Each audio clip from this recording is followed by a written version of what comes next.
Mm, mm, mm, mm, mm, mm.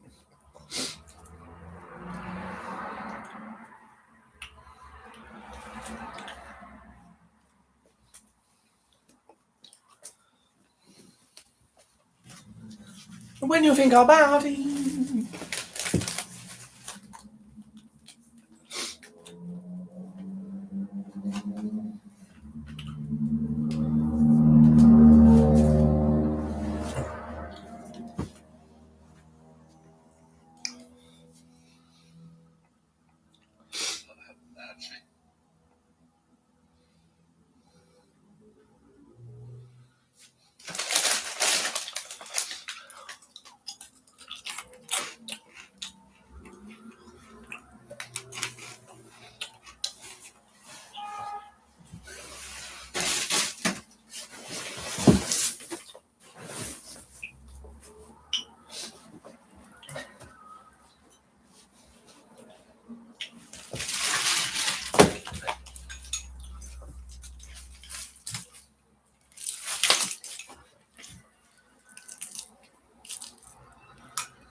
Hello, so I'm making a little guitar video.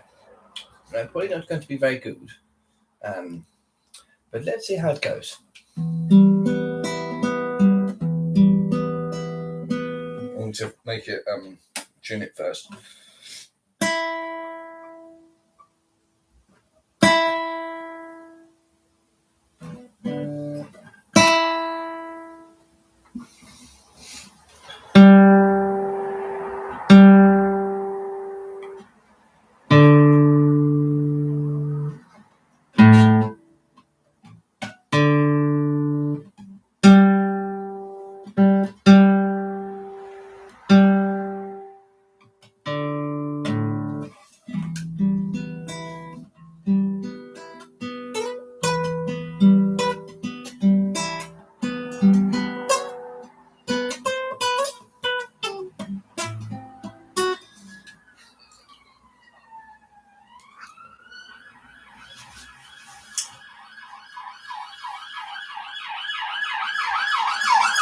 Hello. I'm trying to play some Metallica, believe it or not.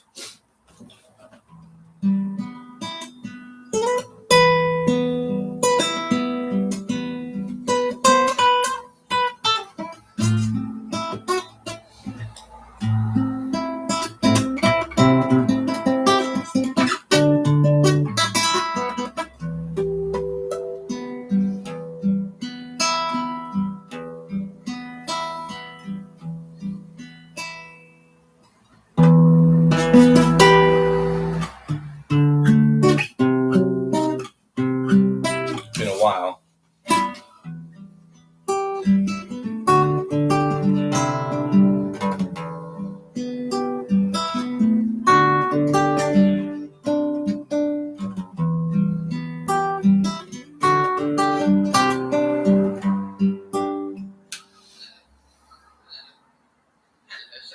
That's totally ruined that fucking video because of that fucking cunt music over it. I fucking hate it so much. I hate it when it plays music over my shit. It's so annoying.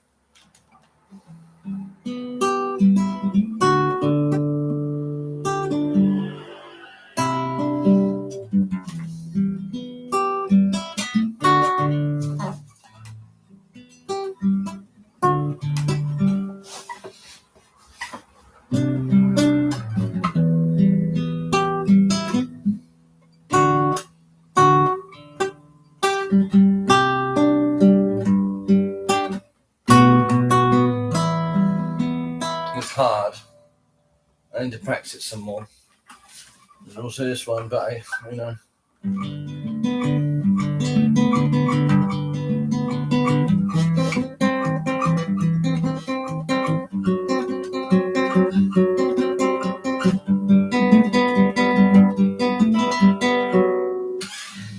Practice that a bit more as well.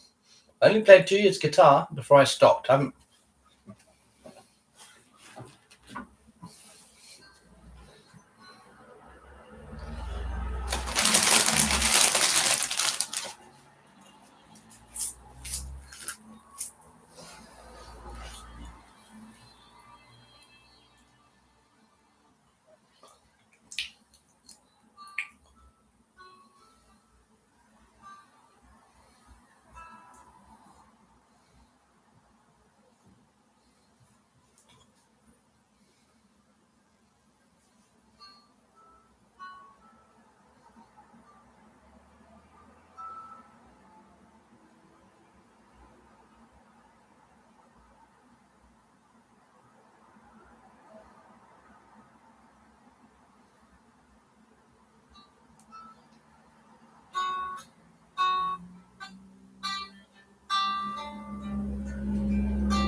When you think about it, when you think about it.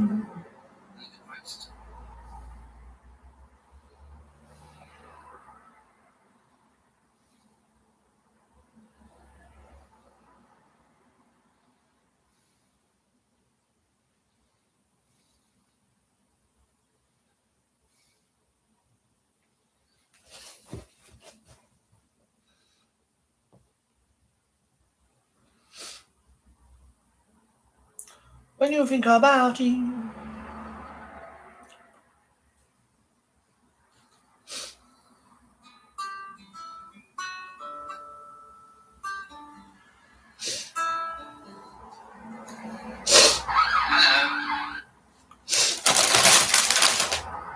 When you say nothing at all.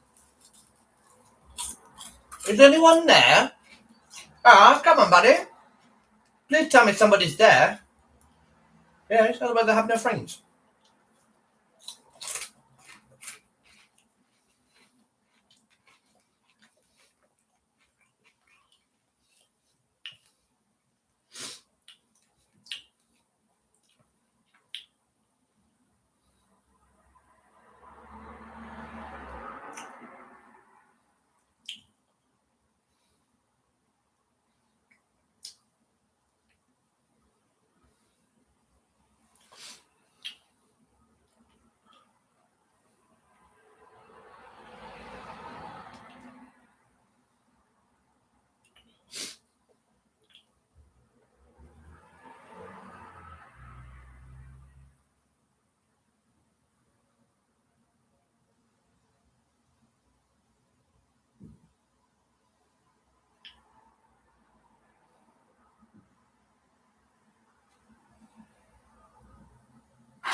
I think that's something to do.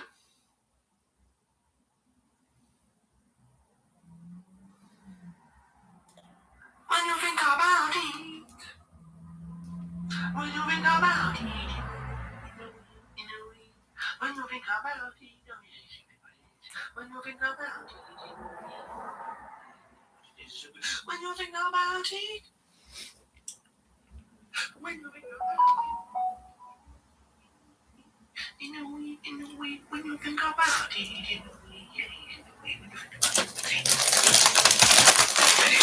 when you think about it, when you think about it. Well, hello. Hello, Cara. Nice.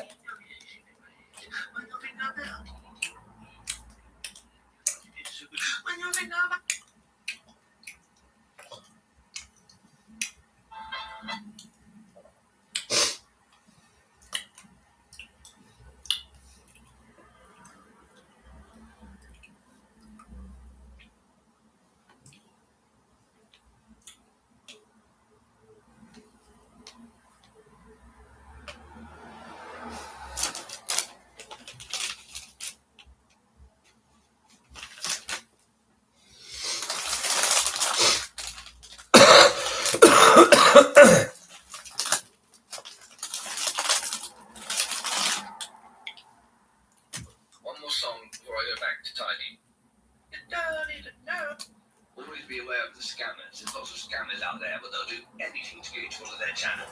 Like subliminal messages, or like they'll try and sneak in some sort of word in the underscore. Do you know what I mean? I just find it so cheap and disgraceful. Funny it is. Always be aware of the scammers. There's lots of scammers out there, but they'll do anything to get you to follow their channel. Like subliminal messages, or like they'll try and sneak in some sort of word in the underscore. Do you know what I mean? I just find it so cheap and disgraceful. Funny it is. Always be aware of the scammers. There's lots of scammers out there, but they'll do anything to get you to follow their channel. Like subliminal messages, or like they'll try and sneak in some sort of word in the underscore. Very tricky. I just find it so cheap and disgraceful. Funny it is.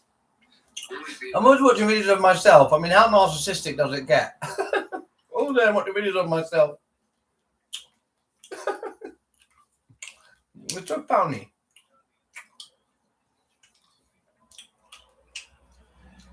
There's lots of scammers out there, but they'll do anything to get you to follow their channel. Like subliminal messages, or like they'll try and sneak in some sort of word in the underscore. You know, I'm so sweet, am I? Oh, I'm so naughty, so cheeky. It's all a scam. I'm mugging you all off. You don't realise it. I'm mugging you all off, mate. The trolls are right. I'm an evil person and I'm having you all on, mate. I love it. Funny minutes. That's so cheeky. Beware of the scammers. Funny minutes. That's so naughty, so cheeky. Like subliminal messages, or like they'll try and sneak in some sort of word in the underscore. Do you know what I mean? I just find it so cheap and disgraceful. Funny minutes. One more song before I go back to tidy. Right. I told you to stay away from my wave. Stay away from my wave. Stay away from my wave. You're not the best. You're not the best, no.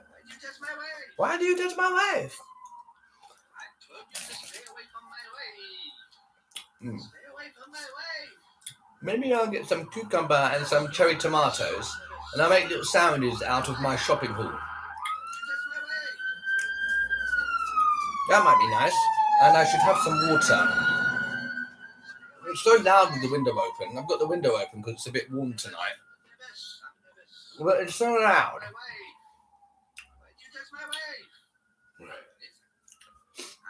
That was evil what my brother did. Ah, Jesus, I can't go over it.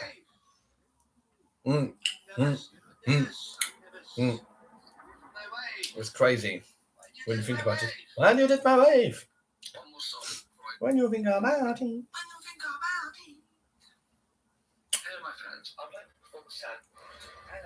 No comment. I have a comment. That's good. Right, let's have a look at analytics. Oh no, I can't see analytics yet, can I? I don't think. I have to have it for a week or something. I don't know. Oh, okay, it's my guitar video. That's cute. Come on, buddy. What's going on?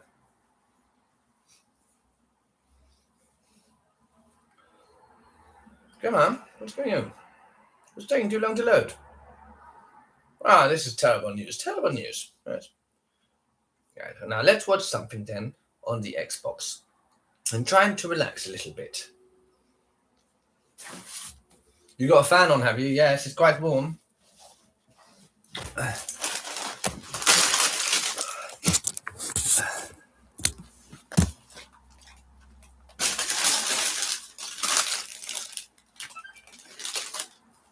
Thank you so much for the Xbox, Tara.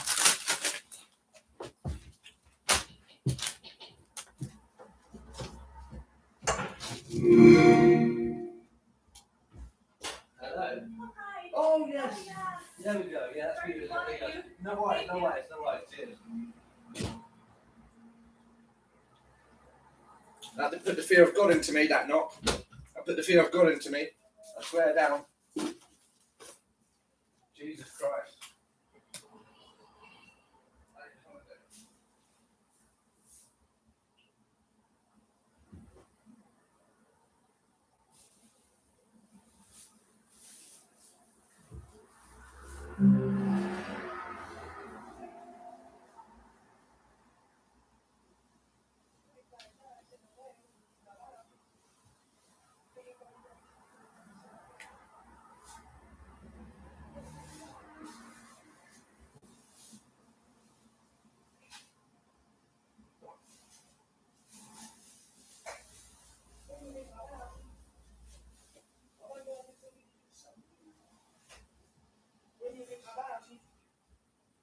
When you think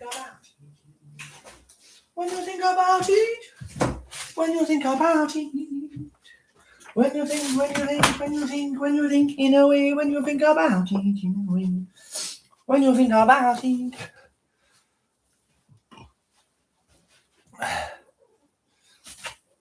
Yeah, thanks, buddy. Yes. It's great, just like having that in the monitor and stuff. I could just like watch videos and stuff. Even just for that, it's nice. Right. Xbox, so cool, so cool. Right.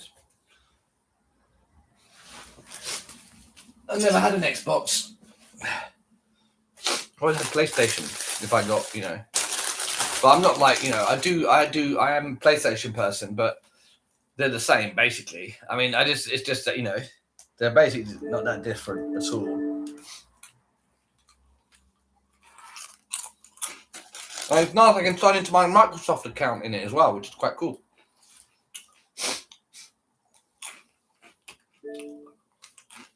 Right.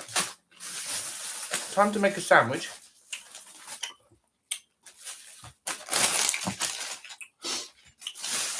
I'll make a video out of it. Here's the thing, like, this is where sometimes people don't realise. I'm not saying, wait, where's the phone first of all? Let me just find my phone, yeah. I'm not saying people should be grateful, I'm just explaining. Sometimes people think, and maybe doing TikTok, it's not an effort. But the thing is, I'm doing everyday stuff that I'm doing. Like, I want to start eating now, but start filming it just made add another layer of complexity to it. And it's fine, but doing it all the time, it takes a lot of time and effort. Yes, it does, yes. You love PlayStation over Xbox 2, do you? Cool. Yeah, because I had, that was like the one I had for Xbox One, a PlayStation 1, which was nearly 30 years old, and I got this, I threw that away. Oh yeah, so let's make the video. Oh, I wanted some water, didn't I? Let me get some water first.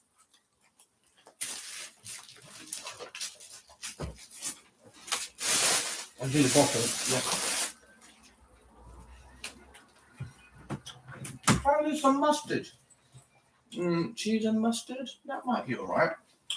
Possibly.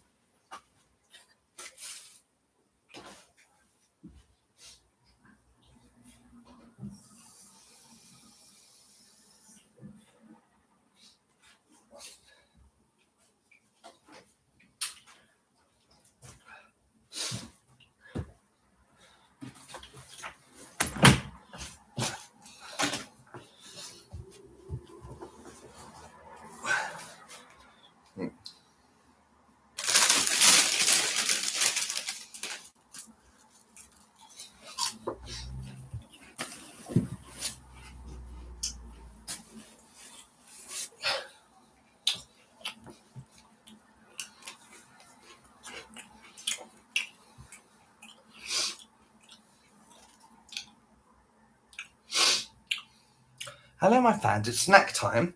So, I'm going to use some Lithuanian bread here. Alright, Lithuanian bread. I'm going to have some cheese, I'm going to have cream cheese, or maybe this ham or something, with either some cucumbers or peppers. So, catch up in a second when we'll be started on making the sandwich when we come back. You know what I mean? Alright, good. Right. Let's put some cheese on. When you think about it. The washing machine is good, yeah. I need to use it. I've only used it once, but it's been really good. And don't worry, I will start using it a lot. Don't worry. I've got like some nice clean clothes, which feels good. It feels really nice. It feels nice and fresh. It's quite shocking as well. Like, I haven't had a washing machine in so long. It's crazy what I've been through. Yes. Well, it's not that crazy. I mean, people have been through much worse things, obviously. When you think about it. And I love her flap as well. I can't lie. That flap is hot stuff. Absolutely shocking. She's an absolutely shocking girl, and I love it. She's so audacious. Wouldn't have it any other way.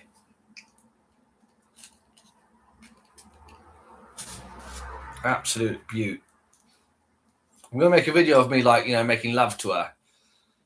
Like, not literally, obviously, but like me catching me like, oh yeah, and I put a flap down and, you know, pretend that I'm giving it to her or whatever, but in like a YouTube and TikTok acceptable way, hopefully. Like, I'm not gonna be naked or nothing, but I'm gonna, oh, look at that flap. God.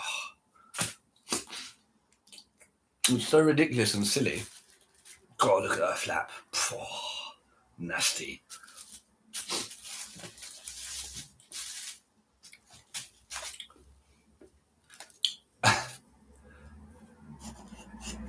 I know it's nice on the live. You can like show like cooking on YouTube lives. You know, you can show a knife or whatever.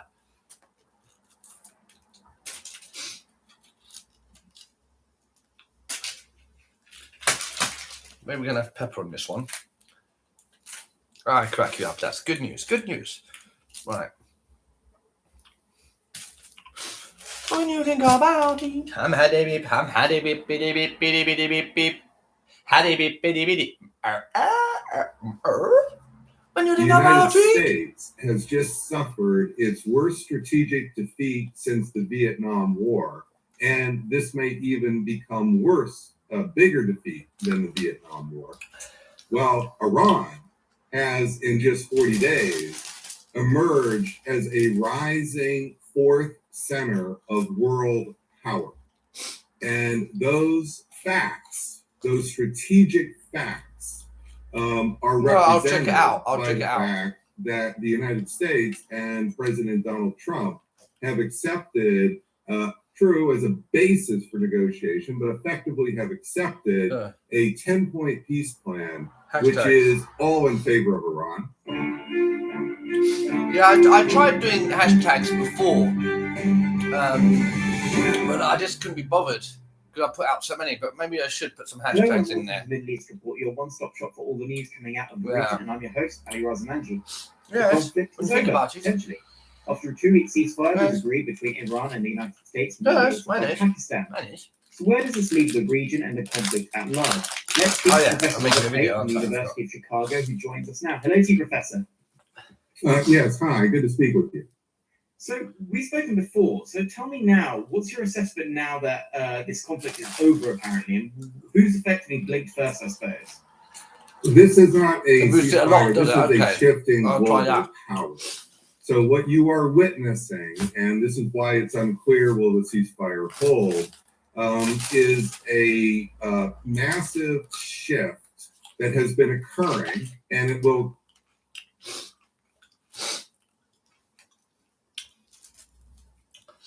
So now we've got the spreadable cheese on there. I'm going to add some Tabasco, a little bit, like this. Very nice, yes. And then we're going to add some pepper. And do the pepper like this, yes, like that, just like that. That's quite simple, quite simple. And then we're going to put the ham on it, and then we're going to eat it. Yes, very good.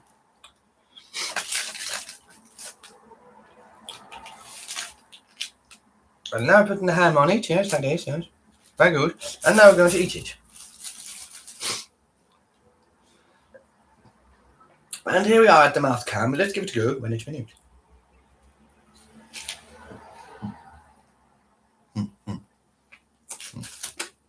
Very tasty, very nice. Flavor good, cheesy, spicy.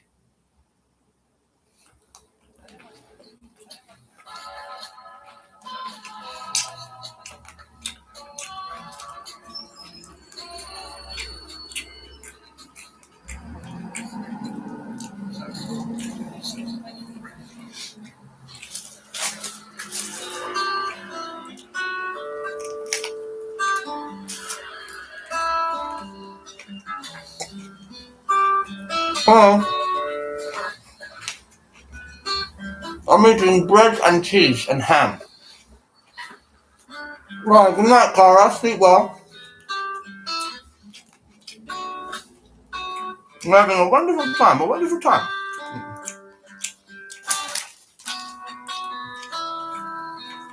hard. I need to practice some more. And also this one, but you know.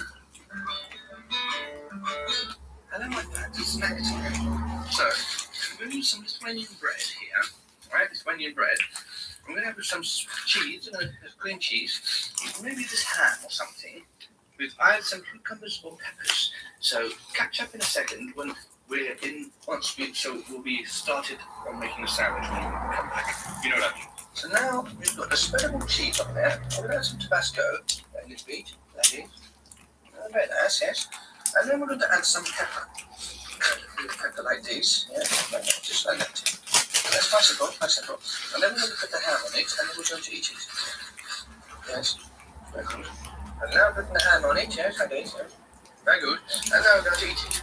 And here we are at the last time. Let's get to it when it's finished.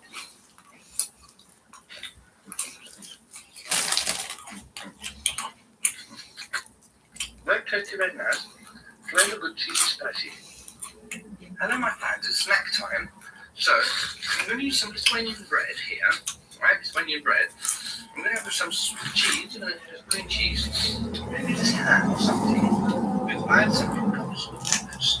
So catch up in a second when we'll be started. Right, about it.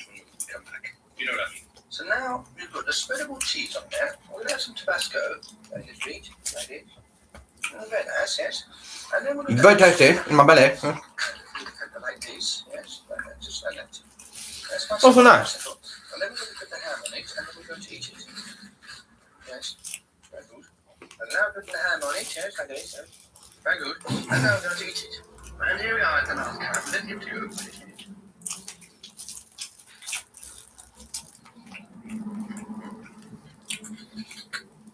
Very tasty, very nice. Very good, cheesy, spicy. Hello, my fans. It's snack time. So I'm going to use some Lithuanian bread here. Right, Lithuanian bread. I'm going to have some Very tasty, very nice. cheese. Maybe this ham or something.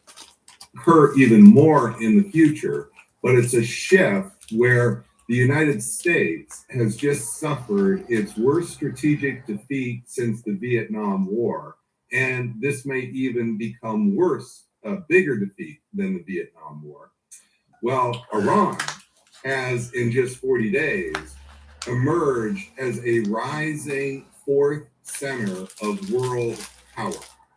And those facts, those strategic facts, are represented by the fact that the United States and President Donald Trump have accepted, true as a basis for negotiation, but effectively have accepted a 10-point peace plan, which is all in favor of Iran, does not provide any strategic gain for any of the goals that the United States had before the war, and is doing nothing to reverse Iran's rising global power.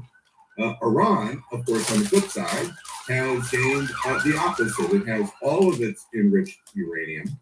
That is enough for 10 to 16 working nuclear weapons. It has effective control, and now effectively permanent control of the Straits of Hormuz, which means 20% of the world's oil. It can dictate the terms.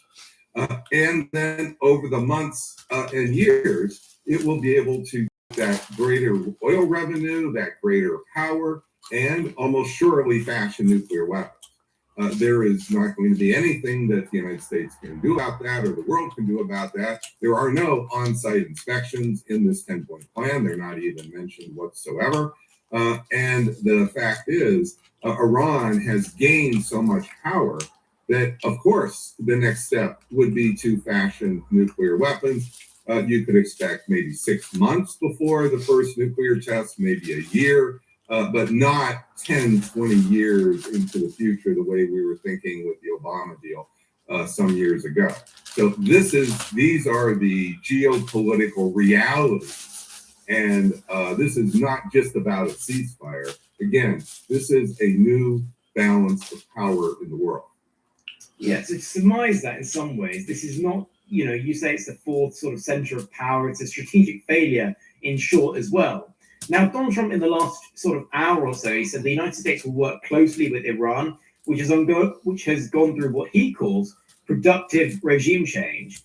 He says there'll be no enrichment of uranium. And as you mentioned, that plan, that 10-point plan, so Iran has agreed to negotiate on some of the 15-point plan that was laid out by America, and vice versa, they've agreed to the 10-point plan. Now, the 10-point plan says $2 million per each ship leaving the Strait of Hormuz. Now that's a huge change in what was going on before. That's right, isn't it, Professor? That's right. That's the tactical, technical detail, but the implications are not just about the 2 million, which of course are real, but the implications are about power. You see, to be able to impose a toll or a tax like that, you need power. Think about it when we pay taxes to our government. If the government didn't have power to put us in jail, we wouldn't pay our taxes. At least many wouldn't. And so the same thing here. The tax is a representation of the power of Iran, not simply judged in terms of dollars and cents. So, and the fact that President Trump is saying he will work closely with, oh my goodness gracious. So now he's kowtowing to Iran. That language is the language of supplication. That language is on bended knee. And that is what you are seeing as we go forward. Iran has the cards, to put it in President Trump's language. Yeah, I think I read on your social media that you said power in this war did not come from size. It came from leverage over vulnerability. And that's now, right. This is the way to understand it. We're so used to thinking that power must be measured in raw GDP, in how many tanks do you have. And notice that Iran lost all of its ships.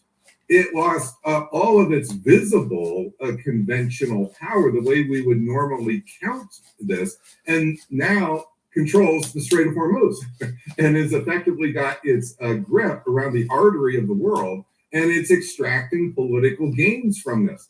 Well, this is telling you that those measures, those static measures, they were always at best proxies. There is a more fluid equation here. And what you are seeing is a geography, the ability of geography plus, and that's not just in the Strait of Hormuz, but in the mountains of Iran, so that they can in fact continue to threaten with these small number of drones, these small number of mines. The geography plus Iran and is creating risk and vulnerability, which equals power. That's the issue here. And the same would be true, by the way, of armies. Why do armies matter? They create vulnerability. Same basic idea of the concept, but the static indicators here have always been just proxies for vulnerability. I want to talk about the strategic impact in a moment more specifically, but there is an argument that's been put forward now that this has shown the limits of US hegemonic power. The front page of the New Statesman, a magazine here in Britain, has said, "The Fall, How Trump Destroyed the American Empire." Others are comparing it to the Suez Crisis, which was, of course, the definition of when Britain sort of fell and found its place in the world in a different way. Is that something you see, or is that a little too far? No, it's fairly right. I mean, this is a version of what I'm explaining is the biggest strategic defeat since Vietnam. Another way to put this is Donald Trump has long said he doesn't need and want any allies. Well, he's about to get his wish, and America is going to be stuck with this because who is going to want to ally in any serious way, in any way that matters to their security with the United States? When number one, Donald Trump has made absolutely clear he's not protecting anybody whatsoever. He's not even barely protecting America's interests. He's not going to protect Europe's interests, and he's not going to protect Asia's. He's certainly not going to go on a limb for Saudi Arabia and MBS.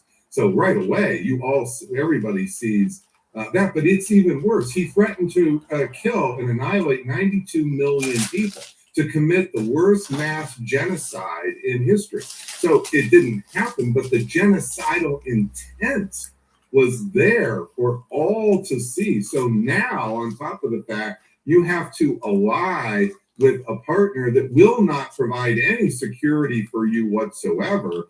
You have to ally with a partner where if you ally with the partner, the world will hate you. And by the way, this endangers the lives of every American. The ceasefire won't stop this. The fact is, he declared he wanted to commit effectively genocide on 92 million people, an entire civilization. If that doesn't count as genocide, nothing else does. Well, there's a lot of people that want to say, no, you're not doing that, and I'm going to show you you're not doing that because I'm going to go hurt some Americans. So this is really an incredibly awful situation for the United States. Yeah, one thing that's become clear is his traditional allies have become distancing themselves from him, and that's clear in the language used and also how they see this conflict. They necessarily haven't taken the American side publicly, or even in many ways in the way they talked about it. One thing that's come out in the New York Times this morning is how this war was sold on February 11th by Mr. Netanyahu to Mr. Trump. And he talked about how regime change was possible, how Iran's ballistic missile capabilities would be destroyed. And in fact, they thought that Hormuz wouldn't be used as a chokehold point and neighboring countries' damage would be minimal. John Ratcliffe, the CIA director, said this was farcical. Marco Rubio, the Secretary of State, said it was BS. General Kane said it was standard operating procedure for the Israelis to oversell. It is utterly extraordinary, isn't it, that this was all ignored by the president? Yes, he bought the Israeli line, hook, line, and sinker, so to speak. And what this is going to do is have tremendous consequences in domestic politics inside the United States. So we were just talking about the international consequences. So point number one, President Trump is heading to become the lamest of lame ducks ever in American history, because this gigantic strategic defeat, on top of this moral issue of intent to commit effective genocide, is going to cause him to become radioactive with just about everybody in the GOP who's running for re-election, and even many who are not. I mean, this will be very, very difficult. But on top of that, now with the information coming out about the role of Israel, and basically Trump was his puppet, what you are seeing now is this will probably work tremendously to unwind support for Israel inside of the Congress. So up until now, you've seen in public opinion polls that support for Israel in the United States has been drifting away. And everybody's been saying, well, no, that won't really matter. Israel's providing, or through its puppets and so forth, money to the Congress. Well, hold it. Now, this is another story. You ally now with Israel having caused America's greatest strategic defeat. You can give these congressmen all the money you want. They're still going down in terms of public for the vote. I mean, so this is all about can congressmen and women win in November, and tying yourself now to Trump, tying yourself now to Israel. That used to be a winning strategy for many politicians. This is going to become, you talk about Europeans distancing, there's going to be domestic distancing here. And it's not just going to be distancing from Trump, it's going to be distancing from Israel precisely because of the story you just said. So when we talk about liability, how personally liable is this for Donald Trump on a global stage, but also domestically? There's been talk in the last few days of impeachment, articles being brought in. After the midterm, is it likely, is it potentially even possible that Trump gets impeached over this? Well, if the Democrats win the House, almost surely he will be impeached before the gavel hits the table. I mean, this will happen in nanoseconds. But impeachment doesn't mean removal. You would need to have the 2/3 of the Senate agree to removal. And that always has been the limit of what we call impeachment, which most people mean removal. That's why we have had the impeachment trials and so forth, but we have not actually had the removal. This is this will probably be a serious test case of that.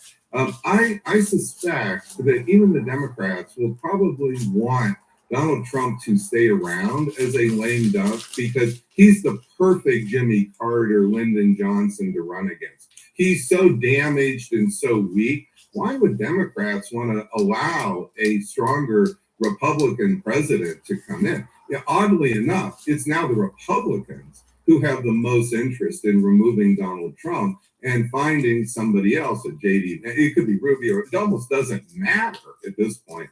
And it's interesting because now the Democrats, why do the Democrats want to abandon all the hitching the wagon of the GOP to Trump? I mean, this is just going to, this is like a reversal of interest here.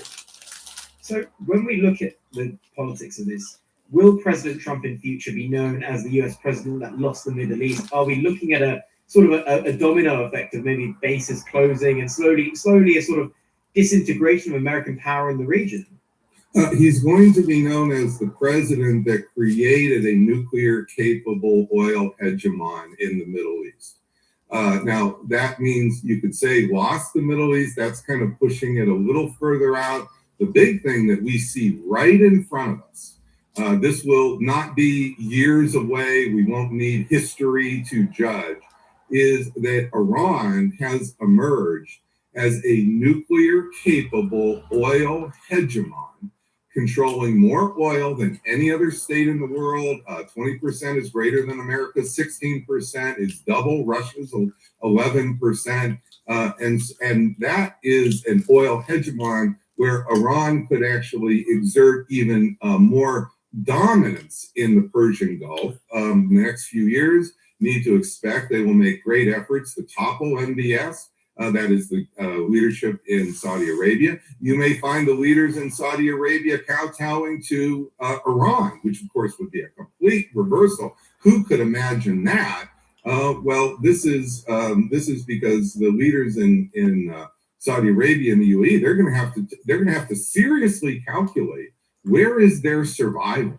How do they survive? There's no survival with America. America's made it quite clear. There's no way America's protecting them. The best they can hope for is a nice palace here somewhere near Mar-a-Lago. That's the best they're going to get from America. They're not. So what you are seeing here is this is what Donald Trump will really be remembered for, and that's why this is a more devastating strategic defeat than Vietnam. Vietnam was losing a war against a minor country, but Vietnam never became a fourth, fifth, sixth, seventh center of world power.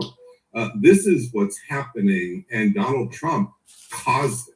So final question, really. How does Lebanon, Israel, and then I suppose the Gulf states as well, how do they come out of this? Because the Gulf states particularly are interesting in some ways because they put their faith in America, as you say. They had bases which is why one of the reasons they were attacked. They have put their faith in America. They had deals with Iran to some degree, but they've lost on both counts. And then in terms of Israel is clearly saying, I'm not adhering to this ceasefire that's been negotiated. I'm going to continue bombing Lebanon. Well, yes. So on my Substack, The Escalation Trap, I've just put out a big analysis of all the strategic implications. And I have, for days now, talked about what's happening with the Gulf states. So on the Escalation Trap, I've explained that what's happening is Iran's growing power is fracturing the Gulf coalition.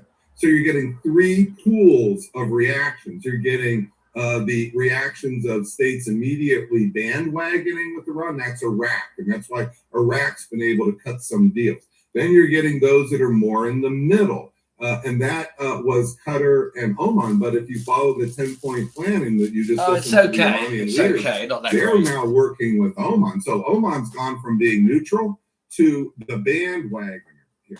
And then there's the third pool, which are the balancers, the remaining balancers, and that's say Kuwait, UAE, Saudi Arabia, who have the biggest puddles of oil and gas. And so what you are seeing is they will be the most reluctant to bandwagon because what bandwagoning means is they lose control over those resources. But so that is, but over time, you are going to see the shift toward bandwagoning, much the way that when America became a hegemon in North America, Canada effectively bandwagons with us.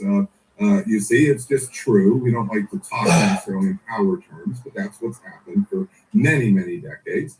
Well, that is going to happen now over time in the Persian Gulf. And it will happen, though, in these three ways. It won't be a total tidal wave all moving at once. It will be three different reactions, but they'll all be moving toward a hierarchy, as I've explained on the Escalation Trap Substack. A hierarchy is forming in the Persian Gulf. And it's not a balance that was in the Persian Gulf. And that's the big shift that's occurring. Professor Robert Pate, thanks for joining us. Absolutely. Thank you for having me. So I'm going to show you the bread that we're going to cook. I hope you find it exciting and exhilarating. So let's have a look. 1 second. from an American perspective, the U.S. is less reliable, less trusted, not standing with its allies, threatening many of its core allies, calling them cowards, saying they're not willing to stick up for NATO. This war was unpopular, and strongly so, from the perspective of almost every American ally in the world, and Trump did not care one iota.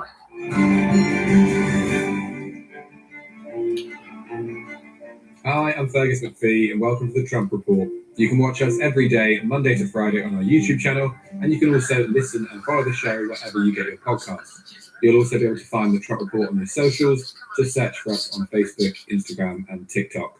Joining me today on the show, I'm delighted to say, is Ian Bremmer, political scientist, commentator, and founder of the Eurasia Group and G0 Media.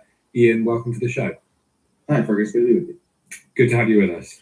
Now, we're talking this morning after the night before, where the US and Iran have agreed a 2-week ceasefire to the war. Now, this is, of course, conditional on what the US president says is the complete, immediate, and safe opening of the Strait of Hormuz. The president declared a total and complete victory earlier this morning to the US. How do you see it? I am very happy that Trump has unilaterally declared victory. He should have done this weeks ago. It is the only useful outcome for a series of war goals that he was clearly incapable of achieving. Oh, that's good. He wasn't going to get regime change. He didn't have a good way of taking the enriched uranium out. The military plans were really poor. And the costs that were being borne by every day that the Strait of Hormuz was continued to be disrupted were enormous for the United States and for everyone, pretty much, around the world. Only American adversaries like Russia were really benefiting. And it undermined his own credibility. So he really needed to declare victory. I'm obviously skeptical about a lot of the terms of the victory that he is declaring. But it is clear that this is a climb down. And since this war is a unilateral war, it's a war of choice by Trump. He's the one that decided to do it, to launch it. He's the one that decided it with the Israelis. He's the one that decided how big it was going to be, what the targets were going to be, what the goals were going to be. And so therefore, he's the one that unilaterally needed to decide when it was over. It wasn't going to be anybody else. And I'm not suggesting that means that it's now smooth sailing. It's not. There are a lot of challenges. But clearly, Trump having made that decision and having announced that this was a huge win takes significant risk out of what had been a very, very costly, consequential, and dangerous war. Yeah, you said that you're very happy he's declared victory, not that he's actually secured victory. Sure. Does that matter at all? Of course it does. But what matters most is that we have a ceasefire. So it's secondary as to sort of how accurate Trump's claims at any given moment really are. What matters is what he does. And so to the extent that we no longer have American do you like my bombs hairstyle? I know it's messy in the background. or Israeli bombs blowing up Iran, and that as a consequence, Nice. it is very unlikely I don't that the Iranians will be retaliating. I still need to repair it quite a that bit. they have over the past. I got my hair up a bit because it gets a bit hot That's what over my matters. ears. But in terms of Trump's actual Do I look cute? war goals, I love my paint. so I hope you're having a far, nice evening. He has I'm watching the achieved news. some success with significant degradation of Iran's conventional military capabilities, more on the naval side, a decent amount on the I think I'm starting to feel missile really side, but tired, less which is good. than CENTCOM Yes. and the intelligence folks had been anticipating. Yes, it's There been was a still proper day significant today. Iranian capability to hit back. I got including up at 6. with So advanced missiles that's quite that good. the Americans I'm did not saying we'll believe get up that at they had 6 tomorrow, stopped. but That was I should be how you tired saw that soon. strike Right. on the base in Saudi Arabia, the U.S. base, and the I don't LNG facilities in Qatar, the most devastating that we've seen over the course of this war. On other goals, which is that the Americans have to control the strait and have to open it themselves, but they obviously haven't accomplished that. That was they're in a meaningfully worse position there than they were if the war had never been started. And in terms of the Iranian people, who are the ones that were supposed to be rescued in all of this, they've suffered a lot more. And Trump says that it's a new regime. I don't think of it as a new regime, but most importantly, there are no Iranian people that would see it as the new regime, and theirs are the voices that matter on that front. So, I mean, if you were incredibly gracious, you would give Trump an incomplete. I think that if you're more accurate, and I say this as someone who would like the United States to succeed, who would like the president to succeed. I was delighted when Venezuela went as well as it did, but this has been a failure. This is the worst foreign policy mistake that Trump has made as president in either of his two terms, and he has succeeded in not making it dramatically worse than it already has been through the announcement that he made yesterday evening. You posted, just when he made that announcement last night, you posted an X saying that he's kicked the deadline for 2 weeks and has created a justification for doing so. You said it was good, but the war is not over. Of course, it is just a ceasefire, but is the implication not that if the Strait is still open in 2 weeks, that ceasefire will continue? Well, first, keep in mind that there is more than one war going on, and there are more than two belligerents. So we have a ceasefire between the U.S. and Iran, and Israel, I believe, is holding its part of the bargain on that front. We don't have an agreement with the Houthis in Yemen. We certainly don't have an agreement with Hezbollah and Lebanon, even though the Pakistani prime minister believed that we had such an agreement, and perhaps Trump offered them one.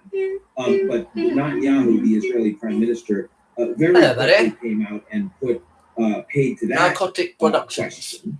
And How are then you doing, today, buddy? in the last 12 hours, Are you a new we've fame? seen, I suspect, directly as a response to that, we have seen the most intense Israeli bombing of Lebanon since the war started. So Hezbollah I've got will 500 certainly subscribers on respond, whether YouTube. that leads to a breakdown. Last time I for checked, the Iranians, I had don't know. 490. We've also And now I've got seen 500. Isn't that early cool? reports of UAE strikes Because I can't go against live on TikTok oil at the moment. facilities inside. I'll find out Iran. on Friday They if I have not can been on my main confirmed by account. And if I can't, I'll sources just that continue I with my am new comfortable account. running with at this point. But the Iranians believe that it happened, and they retaliated against the UAE over the last several hours. Now, what's interesting there is that of all of the countries in the world that were uncomfortable with ending this war, I would say Israel and UAE are that. And everybody else wanted the war over now. So are we seeing the beginning of a fragmentation on that front in the Middle East, where you have some countries that are uncomfortable with keeping this regime in place with the influence and control they'll have over the Strait? Yes. That's an interesting question. I mean, they might argue it's not their job. I just wanted to ask you, have you seen anything that touches upon, in the ceasefire agreement between the US and Iran, that touches on security for those Gulf states that you just mentioned? I have not seen any agreement that would guarantee their security, nor have I seen an agreement that would guarantee Iranian security. We're very far. Trump has said, the 10-point plan from Iran is a great, sort of start for what we want to discuss. That was available to him weeks ago. So, I mean, again, he was the one that was choosing not to do that.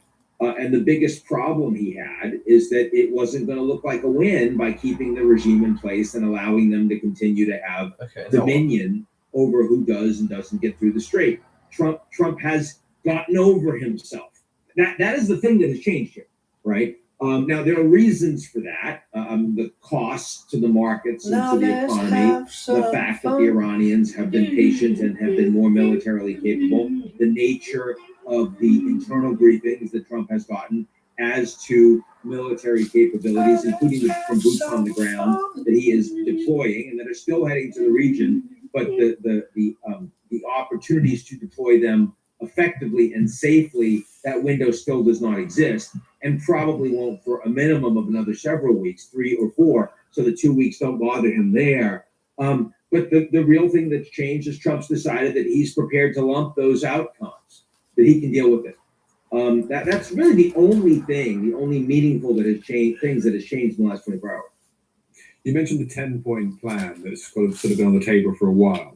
one of the points in that, this was obviously coming from Iranian media, I'm okay. was that the US had to accept that Iran had a right to enrich uranium for peaceful purposes. Now, Donald Trump already today has spoken about kind of his own 15-point plan, and one of which says no dice. Exactly. One of which said no enriching uranium. Pete Hegseth then sort of said, Oh, cheers, "They buddy. either give it to us, which the president has laid out." I will or be get going it, on take TikTok it out. when I I'm can alluding next. to that long route Definitely. special operations mission to get it.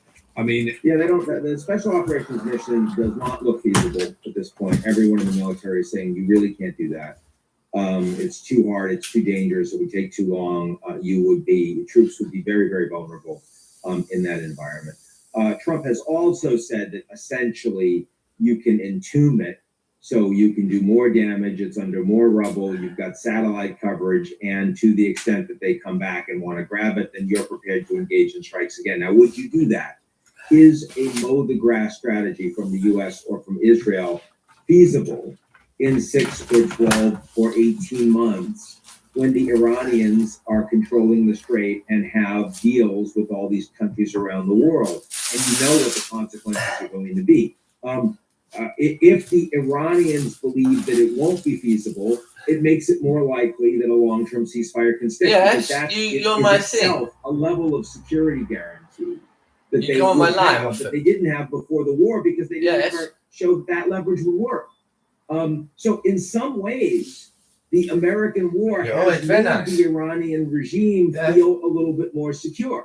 And that could ironically create a greater level of stability for them. And whether or not it's for the Middle East depends on how different countries in the Middle East orient towards them going forward. But that's very different from saying there are security guarantees that are being upheld by someone. There's international law, or the Chinese are going to play a role. No, we don't have any of that. and whether that operation is feasible or not, and I'm probably inclined to agree with you, the fact that both sides are talking about that enriched uranium, is that not a prelude to suggesting that might be a little bit of a sticking point in any ceasefire or peace negotiations? Well, I mean, it's at least saying it's on the table, that it's being discussed, that they recognizing that it's a sticking point is better than refusing to discuss it. They are now talking about the big issues that are there, and there's going to be direct diplomatic engagement. And my understanding is that Kalibaf, the Speaker of the Parliament, is going to participate. He's not as capable as Larijani was, but he certainly has authority. He speaks with authority, and that's useful. It was less useful when the Israelis assassinated Larijani. So, I mean, to the extent that we've turned a corner here, at least for now, that shows that there's going to be an ongoing diplomatic process facilitated by Pakistan, Oman, others, that the Americans and the Iranians are agreeing to. That's obviously a cause for more predictability and more optimism that we can move away from this devastating war. Pakistan and others, you said there. How significant is China in all this? Clearly, they've been engaged with the Americans. Trump said himself that he appreciated the role that China has played. China does not want to see this fight continue. They're in better position economically than many countries in the world in terms of their own stockpiling and the capacity to be resilient in the response to these supply chain shortages and challenges. But they still are taking a hit. They're taking pain. They're not energy exporters. On that front, on oil and gas, they're importers, and this is a problem. I'm getting ready for bed. They have played a role, and they put together that 5-point plan with the Pakistanis last week that almost everyone in the world would have loved to have seen come to fruition. So I would say they're constructive. I wouldn't say that they were decisive in getting to yes. Again, that was over 90% in the personal decision-making capacity of Trump. Which is both the challenge and the opportunity of all of this. And it is your report after all, so we might as well stick with the brand. But China was on at the margins, solidly helpful. You mentioned earlier that you could argue that this has kind of strengthened the regime in Iran. If they hadn't already, would you say that this is kind of Iran I feel really okay, coming to the buddy. table as a global power in terms of how? No, I don't feel Not at great, all. no, to be honest. not at all. I But I'm say okay. I I would generally don't say feel good. that you could make the argument that this may create some level of security assurance for Iran going forward geopolitically. It is hell. If it sticks and But if it's they okay. have this influence over What the are you gonna strait, do? they do deals with lots of countries, sure. But Every day is hell. this is a government that was But a little having bit less hell, problems hopefully, governing as time before goes the by. I massive always doesn't make water everyone feel bad when I shortages, say that. rolling power outages, a country that exports energy, incredible incompetence and kleptocracy internally. And then most of their most capable leaders have been killed. So they now have completely untested leadership. They have industrial base that has been severely degraded, in some cases I should pat destroyed. myself in the back. Yes, I Lots should. of, the railways were hit just 10, So I've done a 10 few targets things, which is just good. I tidied up a yesterday little bit. by Israel. Petrochemicals industry has been hit, maybe That's destroyed. good. Billions of I went dollars down of to the damage shop. there. That's So good. much of their military good thing. capability is out of commission. You know? So And I did tidy up a little bit. That's good for you. under yeah. no circumstances would I say Iran emerges the winner here. What I would say is that in an environment of no losers, It's very hard. there may be, say it again, in an environment of no winners, there may be a cause to believe that the perpetual instability Iran has been facing may be addressable in this environment because of how the war actually played out.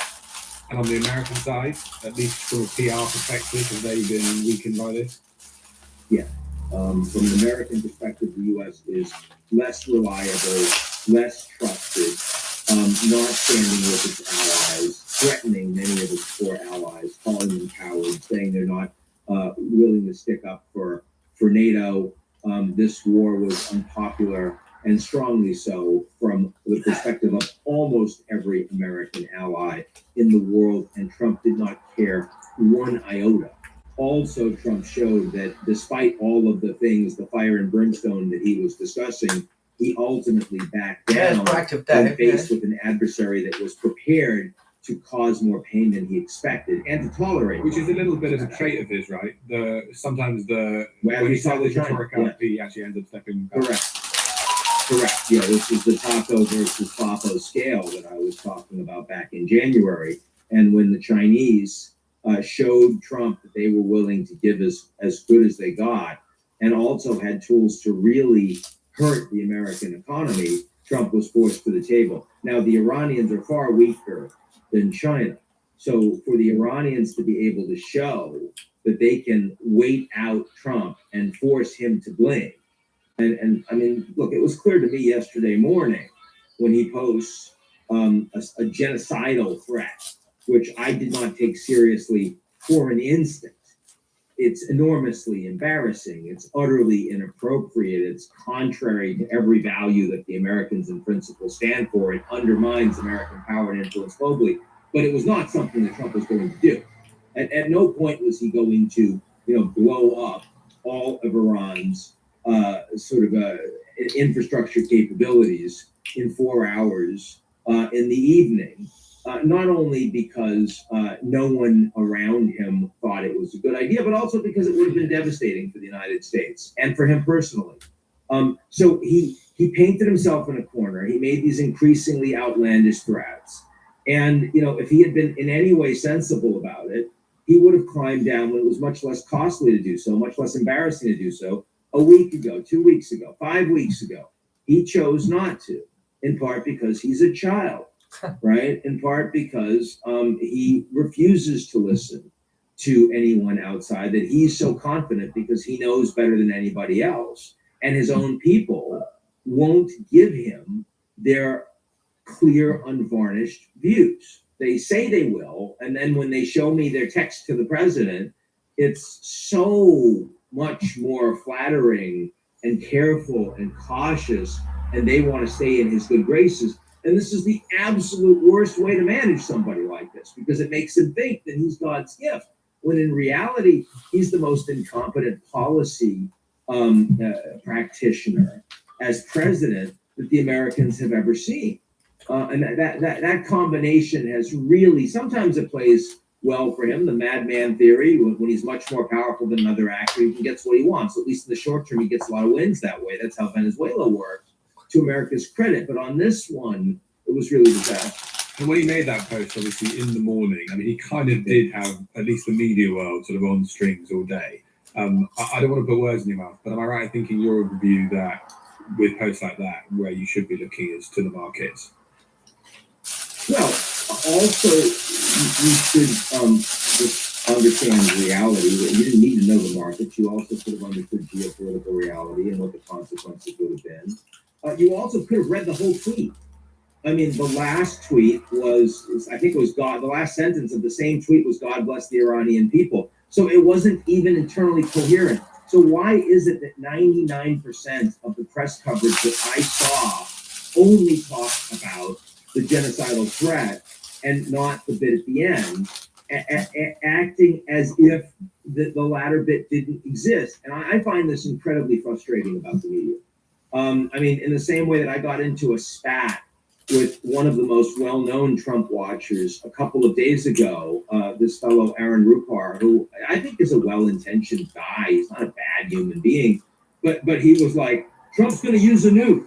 I'm like, there's literally no Thursday night he's going to use a nuke. Literally, there's no circumstance in which that is remotely plausible. Why you think? I'll ask you about a comment he's made today, just while we're on this topic, because ABC asked him this morning what his thoughts were about Iran potentially charging a toll to cross the Strait of Hormuz. And he said, "We're thinking of doing it as a joint venture. It's a way of securing it, also securing it from lots of other people." Now, as we just said, I don't know whether he's joking, he doesn't understand it, or he was actually being serious when he says that. Yeah, he said joint venture. He did say that. He did say that. Yeah. He said that. Yeah, he said that. And I think Trump doesn't know. I think he's throwing spaghetti at the wall and he's seeing what sticks. I think it would be wildly embarrassing for most human beings to be this extravagantly wrong on such a consequential decision. Most people would not be able to come back for that. For Trump, we call that Wednesday, right? And it does not matter. He is utterly shameless. He moves on to the next thing. In a week, he won't even remember this if we're talking about something else. It won't be in front of his mind at all. And he has set up everyone around him to ensure that they facilitate that too. So I have no idea what he means about what an Iranian deal in the Strait's going to be, because he doesn't know. He doesn't know what's possible. He'll go for whatever he can get. When that proves that he can't get it, he'll accept something else and call it a win. But that is the problem with all of this. And I'm sure you have dealt with this in many different manifestations, is that because Trump only cares about the short term and himself, the long-term damage to U.S. credibility and power and influence is massive. Trump won the election because he was aligned with long-term strategic orientation of the American people. The border was open. They didn't like that. He said, "We'll close it." America was championing free trade. They said they didn't like that. He said, "We'll do tariffs." The Americans were paying for everybody's military. He didn't like that. They don't like that. He said, "Great, we're going to force them to start spending." And he promised no new wars. And of course, what we've now seen is Trump championing this enormous war that was completely unnecessary and has caused a huge amount of damage. And he can say whatever he wants. He can pretend that that's not true, but that's true. And he did it because he wanted to win. In the same way that he did Greenland because he wanted to win. It was completely stupid. And it had nothing to do with America's national interest. So when Trump is acting as commander-in-chief in service of the interests of the American people, then you can say you dislike it. But yeah, the Europeans should be paying a lot more for defense. Of course they should. An American president should have moved in that direction a lot harder many, many years ago.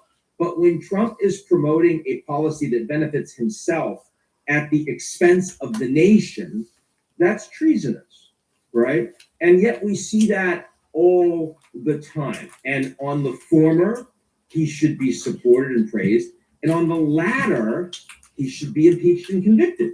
And it's only the fact that the American political system is dysfunctional and broken that those two impeachments that he's had have not led to convictions, and there haven't been dozens more. Well, if we just end then a little closer to home, I'm not sure what it's like in the US, but I know here in the UK, quite a lot of the kind of economic pain that the public might be feeling might actually come in the summer or the autumn. And obviously in the US, you've got the midterms coming out in the autumn, so I would say it's probably not looking great. Oh yeah, he's going to get destroyed in the midterms. I mean, he's going to lose the House, and the Senate is a coin flip. And the question is really going to be then what happens with supporters of his, particularly senior members in the Republican Party, when the Republican primary starts, when this guy is in his 80s, and he's underwater on all sorts of major political and economic issues, like ICE inside the United States, like affordability, like Epstein, like Iran. And how are they going to respond to him? Because I don't see the cult of Trump persisting for people like J.D. Vance, who are much younger and are very ambitious and want to have their own political career beyond this guy. And looking at how Vance positioned himself in that masterful article in the New York Times by Maggie Haberman and Jonathan Swan that came out yesterday, I think is a small data point. It's something we're going to see a lot more of over the coming months. Ian Bremmer, thank you so much for joining us on the Trump Report. Good to see you, Ferguson.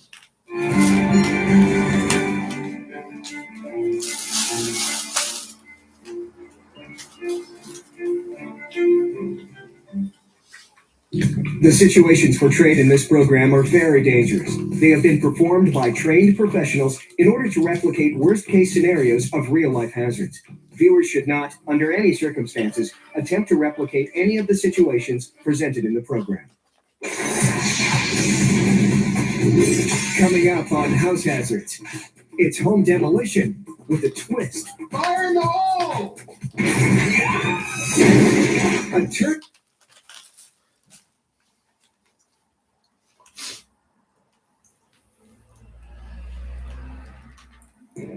Donald Trump has announced a conditional 2-week ceasefire in the US and Israeli war with Iran. But are the president's claims of total victory supported by the facts? While the war has demonstrated again the power of the American arsenal, it's also demonstrated the limits of that power and the tactical resilience of the Iranian regime. And what about the cost to US stockpiles? We're going to give you a full assessment of what has been achieved and the enormous challenges ahead in turning a ceasefire into a durable peace. Stay with us. This is the Security Brief.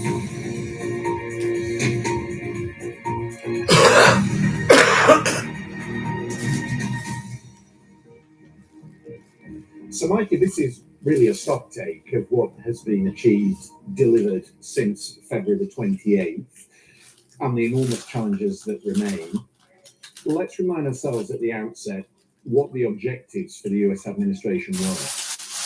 Yeah, and I think there were four that we heard about on quite a consistent basis before February the 28th. The first one was preventing Iran from enriching uranium, despite the fact that the Trump admin had declared that Iran's enrichment program had been quote unquote obliterated during Operation Midnight Hammer, going back to June 2025 last year. The second, taking out Iran's proxies.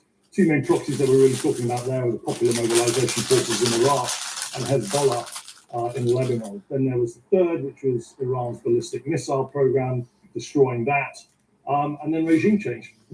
The pace of the attacks was really unprecedented. How many airstrikes are we talking? We're talking a lot. Let's take a look at the rough airstrike picture today. I think we've got a graphic up here. US IDF strikes in blue on the right and Iran retaliatory strikes in red on the left. CENTCOM is saying it's conducted 10,000 combat flights and struck more than 13,000 targets inside Iran since February the 28th. I mean, I'm just looking at that map. It doesn't really give us a full picture of just how many targets were hit. It doesn't. But the fact that this amount of targets in that amount of time has been stated is significant. We looked at in our last security brief how artificial intelligence has been used to facilitate generating that target set.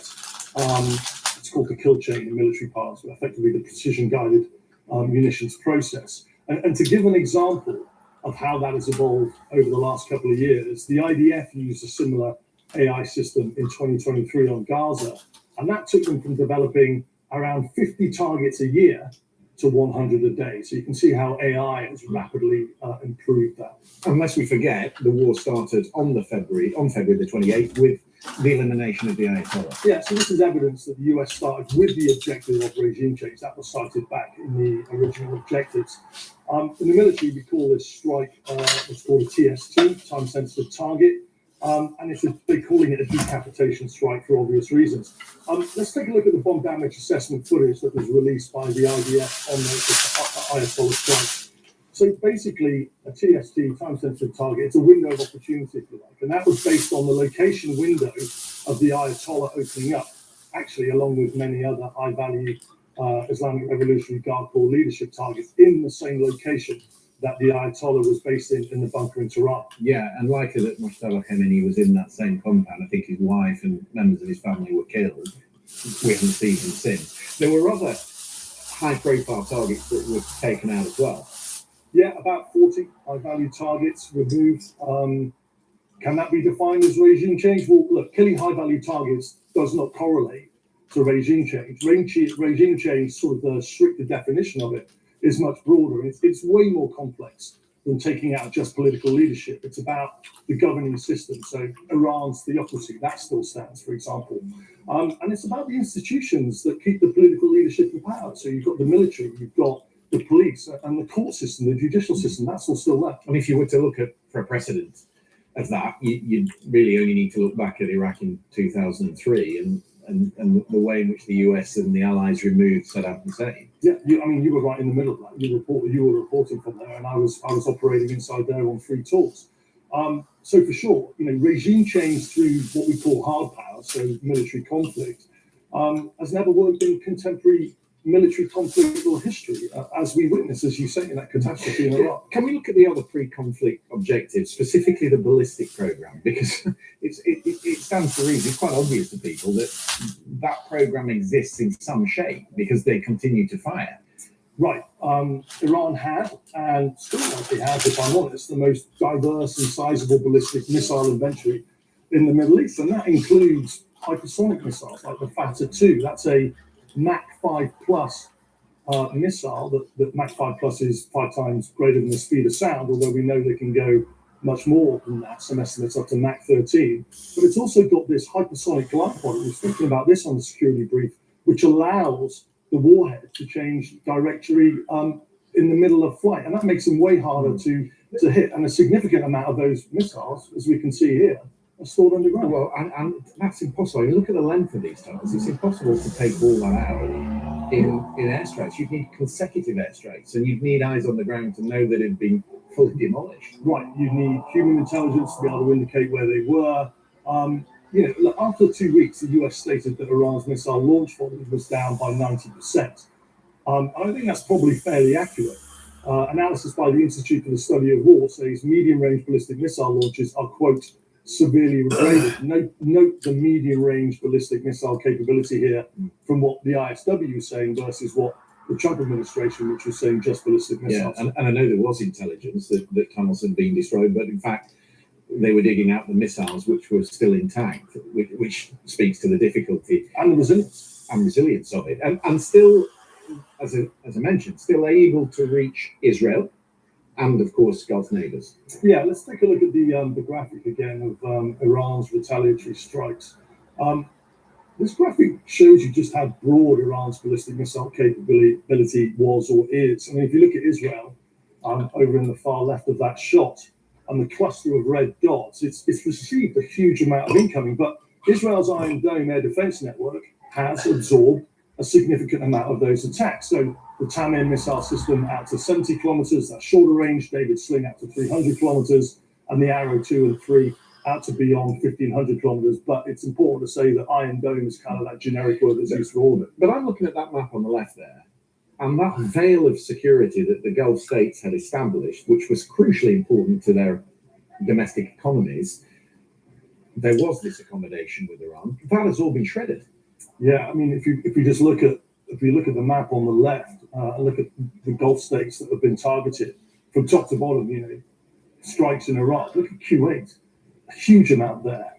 Saudi, Qatar, UAE, Oman, and the theme there certainly in the initial stages of the conflict, was all about targeting US bases that were across the region. And on the right, you'll see some of the blue spots around Karg Island. That was hit heavily in the final assault. And also 2 of the very big petrochemical plants. Is that important? Yeah, I think it is. And this sort of like tit-for-tat strikes on energy infrastructure all sort of seem to center around March the 18th. And on March the 18th, we saw the IDF strike around South Pars natural gas and petrochemical complex. And then we also saw Iran strike Qatar's Ras Laffan natural gas facility. So March the 18th was kind of when it all escalated on the energy infrastructure piece. But the petrochemical plants, I just want to come back to that. Are they important to the ballistic missile program? Very similar. I think highly likely, yes. The reason for that being is that sodium perchlorate is a chemical that has been shipped in through China. China provides that. And these petrochemical plants, especially the South Pars, they're likely involved in that process of converting sodium perchlorate, which then goes into ammonium perchlorate, and then it's used in a solid fuel propellant for ballistic missiles. Those petrochemical plants are likely somewhere in the process of converting that sodium perchlorate into that fuel. Right, so it's about targeting the steel manufacturing, the fuel for the missiles, essentially trying to stop the reproduction of what they have destroyed over the last 6 weeks or so. Yeah, it's a holistic approach to actually taking out that ability to produce. Let's talk about the interceptors, because a lot of those have been fired through the conflict, and a lot of them supplied to the Gulf states. Right, and the rapid depletion of those interceptors, I think, is one of the big stories of this conflict. A critical vulnerability, we call it in military parlance, and one of cost-benefit ratios. We've spoken about that before. Let's take a look at the graphic of how the Patriot missile is being used. So an estimated 2,400 interceptors fired mostly from Patriot missile batteries that you can see here. And we're talking about the PAC-3 Patriot missile. That's the latest one, if you like. That comes in at a cost around $4 million a missile. That's not including the batteries. And the US produces around 650 of these PAC-3 interceptors per year, which under the current production capability would take around 3.5 years to replace. This is set, however, Christian, to increase to 2,000 per year, but that's by 2030. But we're not just talking about Patriots, are we? No, we're talking about what's called THAAD, Terminal High Altitude Air Defense. Let's take a look at another graphic just to look at what the statistics are on that. The cost of the THAAD missile is a staggering $13 million per missile, again, not including the battery. And just to contrast that, during the 12-day war in 2025, approximately 150 THAADs were used during that period, which is reportedly around 25% of the current US stockpiles. The US produces around 90 THAAD interceptors per year, which would take around 4 years to replace under production capability. But again, that is set to increase to 400 per year, but no time soon. And the other big takeaway, and a lot of people will remember this conflict for it, is the threat that came from the Shahed drones. Yeah, the Shahed 136. And we've spoken about this a lot. And the reason we've spoken about this a lot is because it's just so significant in terms of a high-tech, low-tech conflict, which is what we've seen. So let's just take a look at the Shahed here on the graphic. A simple, low-cost, mass-produced one-way attack drone that we have seen cause havoc across the Gulf states since February the 28th. It's around $35,000 per unit, travels around 120 miles an hour, and it carries around a 20 to 60 kilogram warhead. And Iran is estimated to have over 50,000 of these. So it's not a difficult target. But when costly interceptors like Patriot and THAAD are being used, sometimes 2 or more launches for a single drone, it's an effective method that the Iranians have been using to deplete stockpiles. Just as an aside, you talked there about the depletion of the interceptors. A lot of these interceptors before the war were going to Ukraine. Right. The reliance on Ukraine of the Patriot missile was significant. And if you remember, when we've spoken about what's called the Pearl Agreement, which is the prioritized Ukrainian requirements list, the way that works effectively is that the Europeans put a lot of cash into that Pearl, and then that cash is used to pay for those Patriots that the US is using. And there were significant orders in for Ukraine. So there are huge questions now about the supply of those Patriots to Ukraine and whether that supply has now been derailed by this conflict in Iran and a preference to send the weapons to the Middle East. So I think we really do now need to watch this space on any potential rows that might now exist or ensue based on where those Patriot missiles are going from Pearl that were originally destined to Ukraine. Yeah, that's certainly an open question. Let's just talk about the capability that is still in the region, because up until last week we were talking about the amphibious landers that were coming up to 10,000 troops. Presumably they're still in theatre. Yes, and I think this is the other big story. So cost-benefit ratios is one. I think a realization by the US of the complexity of achieving those initial objectives that we spoke about, and countering Iran's moves as the conflict has played out over the last 4 or 5 weeks. So let's just take a look at what additional capability has been sent into theatre or is being sent into theatre since February the 28th. What you can see here is so let's start on the right. We had the USS Abraham Lincoln. That was one of the first to arrive in the region. And then if you remember, the USS Gerald Ford, the largest aircraft carrier in the world, that also came in. But that's had to limp back to the Mediterranean and is likely to be out of the picture for 2 years. Additional capability. 2 years? 2 years. Yeah. I mean, it was originally, the chatter on open source intelligence was originally due to the toilets, believe it or not. But then there was chatter about it taking some incoming as well. So unverified, of course, but chatter on open source intelligence. But on the left here, we have 2 amphibious ranges that have been sent to the region. The USS Tripoli from Japan. Oh no, what's going on here? What's this? It's the news. But also with that USS Tripoli are 2 amphibious assault ships. It's all about war. It's all about war. Marine Expeditionary Unit on board. Why are we fighting? So sad story. Thank you, Gara, for the Xbox. I'm going to salute you. No, they're battleships. They're going to go to war. So sad story. The USS Fox was slightly different to the Tripoli in terms of why like this? I'm so sad, really, with literally ship Marines from that ship. Philosophical. Virtue signaling. Yes. Moral posturing. Yes. I'm so good person. Why do we fight? Why do we fight? It's so sad. Virtue signaling. Perhaps to take the uranium. Follow me, Manus. Are those objectives still on the table? And how long can you keep that sort of force in place? I mean, that's the point. The card wasn't on the table when we look at the original objectives. How are you doing? Denying Iran the ability to enrich uranium was. So I think as the conflict was involved, the Hormuz Strait became the centerpiece of Iran's strategy. No one even mentioned the Hormuz Strait before February the 28th. And the Hormuz Strait is basically a chokehold on global oil and liquefied natural gas. Some extraordinary reporting. Oh my God, I'm so modest. Back in February, who told Donald Trump at the White House that they could quickly eliminate any threat to the Strait of Hormuz. Would I lie to you, baby? Would I lie to you? Did they miscalculate? Every time it's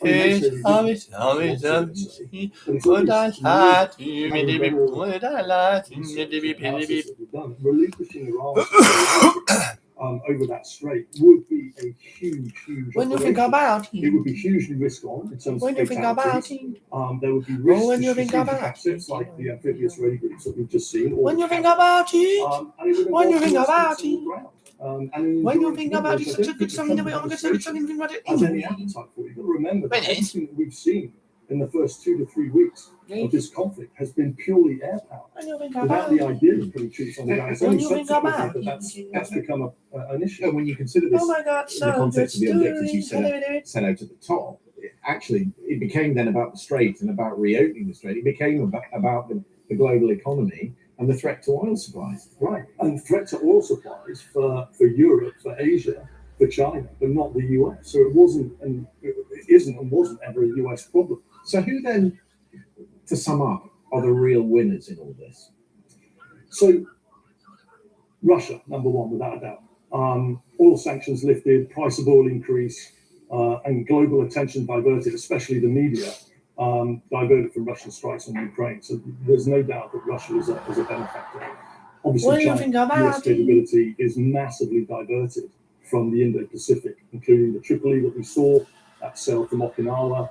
You've got terminal high altitude air defense batteries being redeployed to the Middle East and South Korea. Analysis by the Atlantic Council indicates that 60% of US B-1B Lancer strategic bomber capability that are flying out of RAF Fairford, that's now involved in the conflict. And just to interject there, not to mention the fact they've had eyes on the capability of what America has, and they've been involved in diplomacy in the region. And there will be countries in that region more to China than to America. Right. Exactly, especially when you look at, the way that Donald Trump has criticised, gone after allies, gone after NATO.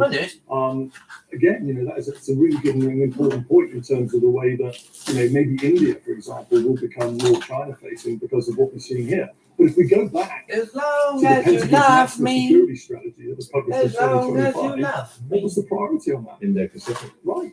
And here we are having a lot of assets diverted and stripped away from when you that think about it. based on this conflict in Iran. Yes. I wholeheartedly agree, my friend. Summing up of where we currently are, of course, negotiation over the When next you 2 think weeks will about take us in a whole When you range of think different about directions, but we'll continue to follow that through. Oh my God, Thank you, so Katie. good. Thank you very much. Motherfucking story. I did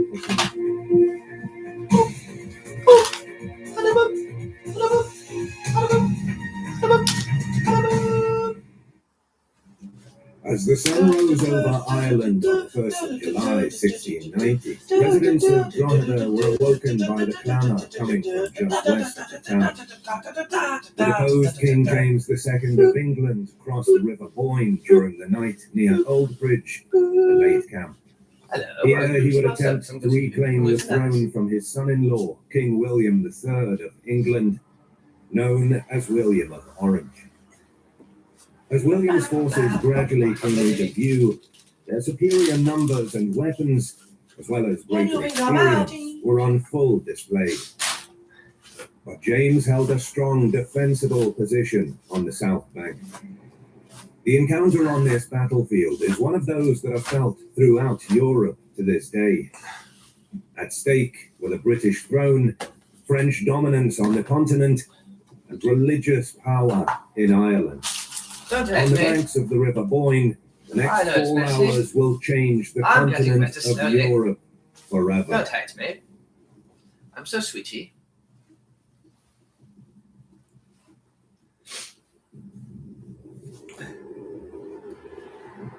The reign of King Charles II concluded on February 6, 1685, after a near quarter of a century. Though broadly successful in the aftermath of the Wars of the Three Kingdoms, the king had failed his subjects in one major respect by not siring a legitimate heir. Very difficult, actually. His successor was his controversial younger brother, James, who in just 3 years of rule had managed to make many an enemy throughout the kingdom. Oh no. Through a series of actions, including his undermining of the law that prohibited Catholics from serving in public office, the new king had alienated many of his supporters. Oh no. Who, fearing a repeat of the English Civil War Oh no. unpleasantness, now began Is that James II, is it? remove him from power, balking at the prospect of a Catholic royal dynasty ruling the firmly Protestant England. That's King James, isn't it? However, James's kingship was not the only King show James. in town. Before James's accession, King Charles II had arranged. Didn't a King Charles Protestant II get match with his executed, or was that niece King Charles Mary I? over the objections of her father. Mary was wed to William, the Protestant Prince of Orange, whose ambition was nothing short of ruling the Kingdom of England. You love me, don't you? My lovely fans? Yes. Surely my fans love me, surely. Why not? Am I not nice enough? Surely I'm nice The Prince of enough. Orange had a decent royal pedigree in his own right as a son of another Mary, James's sister, and was widely acknowledged as the Surely premier I'm a nice Protestant person, aren't champion I? on the But continent. surely. William certainly took his role very seriously, counterweight to the most Catholic and absolute of monarchs, King Louis XIV. William had strived to build an anti-French alliance in the League of Augsburg. However, though impressive on paper, I am based in the UK. Where are you based? was England. A powerful navy. Oh, are you in love with me presented already? enticing prospects I don't blame of you. Everyone's combating in love with me. their powerful enemy. It's just the way it goes, I guess. For William, his marriage to the second in line to the Fucking throne me. may have soothed his own. Everybody fears in of love with me. Catholic takeover Even though I look of like a England. complete hobo. In his mind, James was not getting any younger, and without a male heir, his succession would be a brief, if unwelcome, aberration before the succession of his own wife. However, events in England threw William's fondly held hopes into doubt. On 10th of June 1688, Queen Mary birthed a healthy baby boy. Ah. This was the last straw. Okay. Fears heightened of an English slide back into Catholicism and absolutism. And, unfortunately for James, 7 prominent Protestants had already been in negotiations with William across the Channel. Worse, whispers circulated that the royal birth was in fact a fraud. The newborn smuggled into the Queen's chamber with a warning. I know you're in love with me. Don't worry about this it. Was untrue, it's only nature. If believed, such a rumor would have it's made called, any Catholic dynasty defunct before it even began. Unsurprisingly, William of Orange himself found it convenient to believe these nonsense. Is what is known as your hormones. Yeah, your hormones. Yeah. You have no control of it. You're a passenger inside your own body. It's just your hormones playing with you. Don't worry about it. It's hot though, isn't it? You can feel it, can't you? It's that charisma. It's insane, isn't it? Don't worry about it. You can't do anything about it. It might take you about 3 to 6 months to get over it. Yeah? But I'll tell you what, Hattie Beep. In 9 months, you'll have a little blessing to remember me by, okay? Follow me, my Ned. I'm so nice. You are pregnant, though.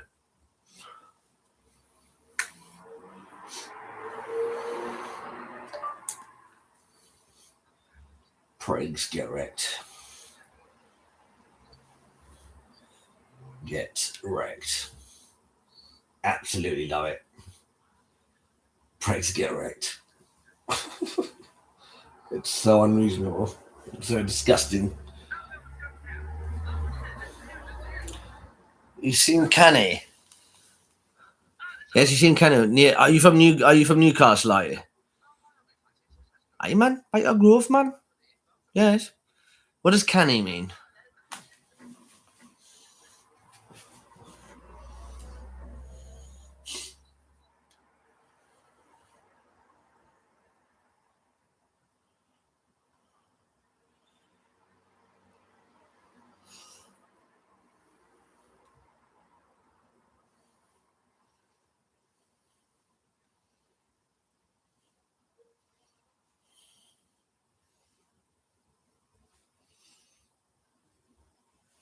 Yeah, I'm from South, down south, mate. Yeah.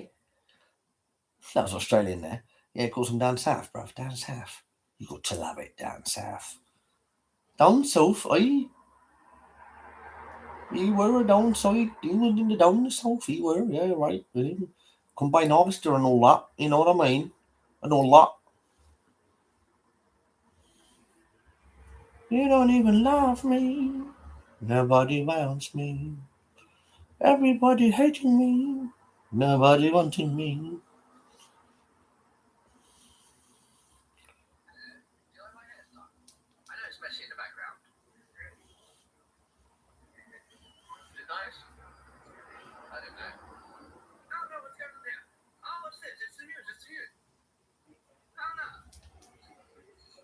It's all about war. It's all about war. Oh, why are we fighting? It's a sad story. Thank you, Gara, for the Xbox. I'm going to sing it. Oh, no, they're battleships. They're going to go to war. So sad story. My life is life. So sad. Really, about it. Oh, philosophical. Virtue signaling. Oh, yes. Moral posturing. Yes. Oh, I'm so good person. Why do we fight? Oh, it's so sad. Virtue signaling. You know, it's easy. Follow me, my niece. Oh, no, what's going on here? Oh, what's this?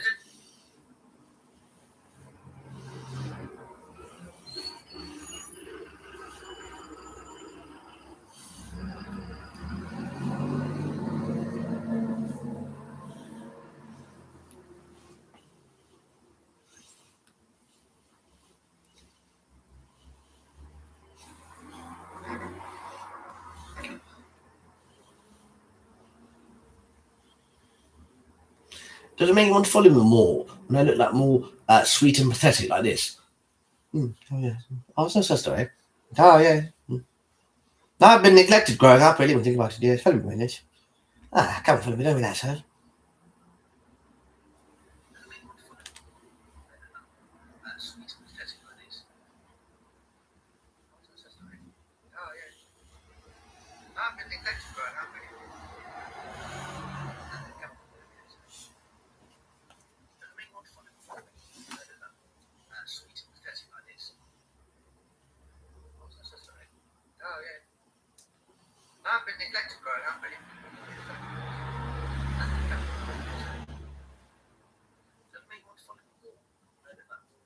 Sweet and pathetic like this. What's your story? Oh, yeah. I've been neglected growing up, really. I mean, also, that's so silly. Ah, follow me, don't be that, eh? That's so aggressive. Let's see. 53 people have checked out my profile. That's cute.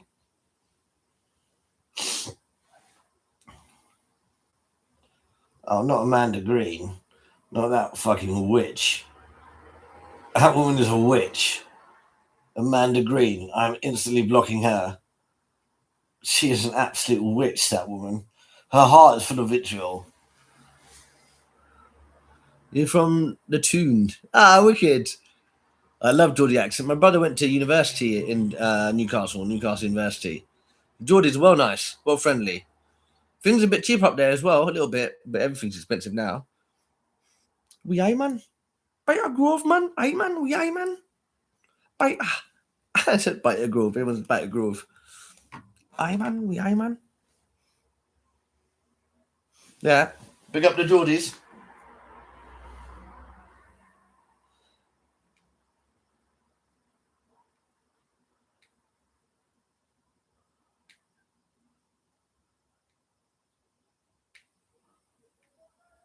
When you think about it, when you think about it, you know it. When you think about it, when you think about it, when you think about it, I make the best music. I make the best music.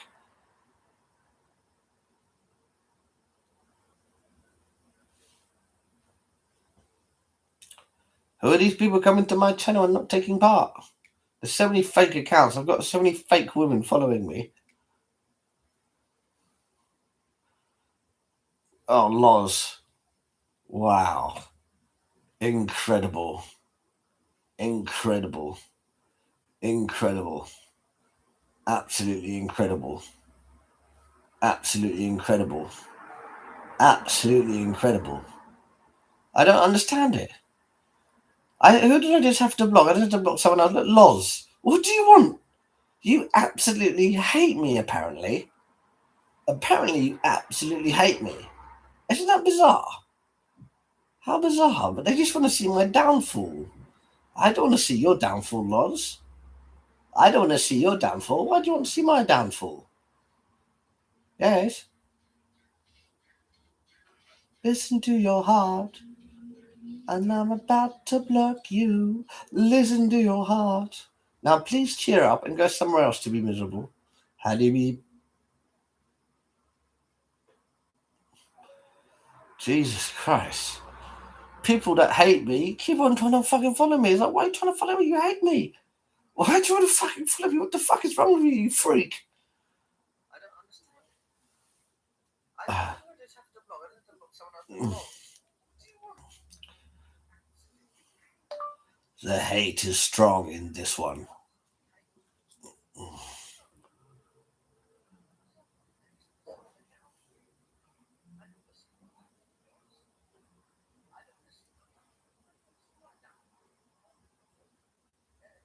The hate is strong in this one.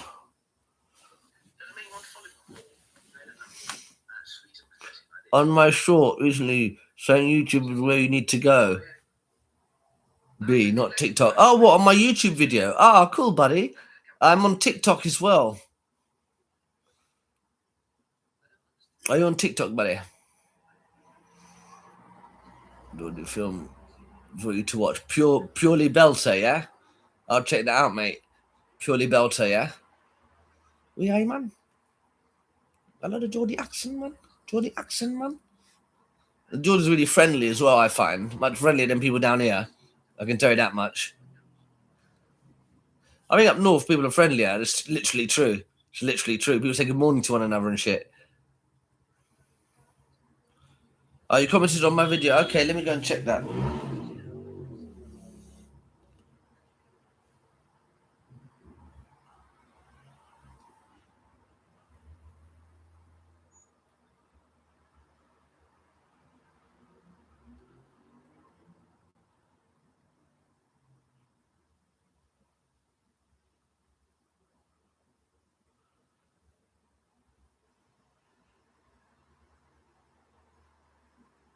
So beforehand, that's my TikTok. That's my TikTok channel. And now I'm going to check out where you commented on my short. I said YouTube's where it's at. I think I remember. Yeah, this one. Yeah, there you are. Yeah. I remember. Yeah, YouTube is a place to be. Yeah. Okay, so don't worry if you're not on TikTok, but if you are, that's my TikTok channel. But TikTok is so fucking controlling; it's insane. Like by now, just what I've said to you, I would have been fucking suspended from live for a few days, even though my content is 18 plus, right? Not that it's dirty or anything; it's just like for adults, basically, so I can swear and stuff, right? And like, if you say gimp, you'll be fucking suspended for 3 days. What the fuck? It's really fucking hard. It's really hard. So what's the point in having 18 mode? Just make it an all kids app or something. So what's the point in 18 plus mode? Hate be hating, don't let me get to you now. Don't worry about it. Purely Built is on here. Okay, I'll check it out. Hey Suzanne, how you doing, buddy? I've had my gummies, buddy. Yes, in my belly. When you think about it. Oh, did you see my tomato videos? Mr. I'm here to judge you. I'm seeing if people like the tomato videos, then I might try and make a series out of the tomatoes. Like hard tomato.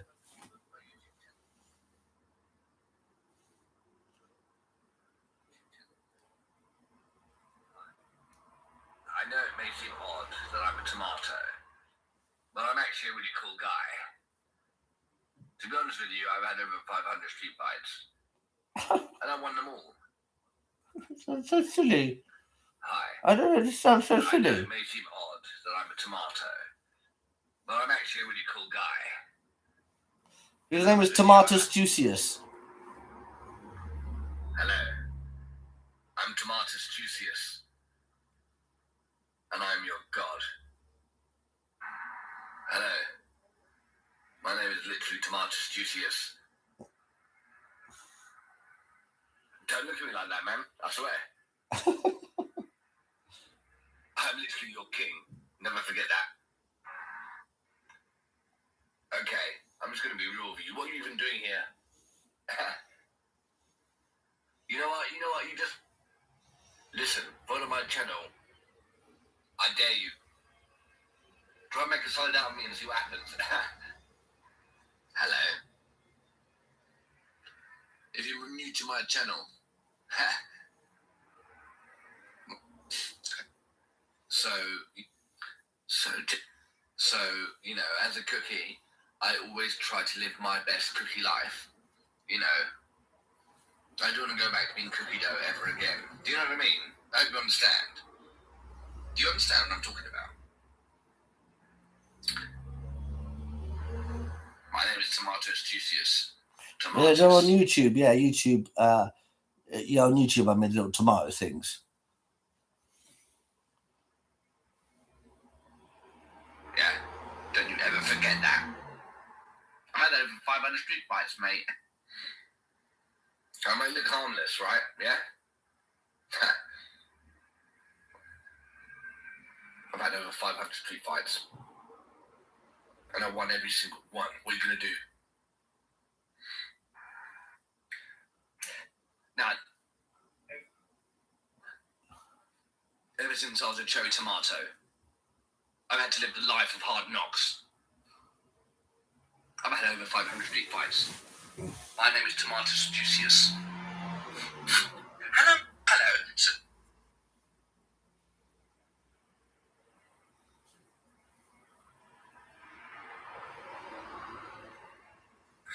I'd also like to tell you about another side of me that most people aren't really aware of. I've had about 500 street fights. I know you probably don't believe me, but I won them all. Easy. You don't even know me though, so why do you judge my wife? I'd also like to tell you about another side of me that most people aren't really aware of. I've had about 500 street fights. Hi. I know it may seem odd that I'm a tomato, but I'm actually a really cool guy. To be honest with you, I've had over 500... Hello. Tomatus Juicius, and I'm your god. You have no idea what you're messing with. I've had over 500 street fights. Hello. My name is literally Tomatus Juicius. Don't look at me like that, man. I swear. I'm literally your king. Never forget that. Okay, I'm just gonna be real with you. What are you even doing here? You know what? You just listen. Follow my channel, and I will teach you things you can't. I dare you. Try and make a solid out of me and see what happens. What? You're gonna cut me up with some cucumbers, mate? You're having a laugh. I've had a. Hello.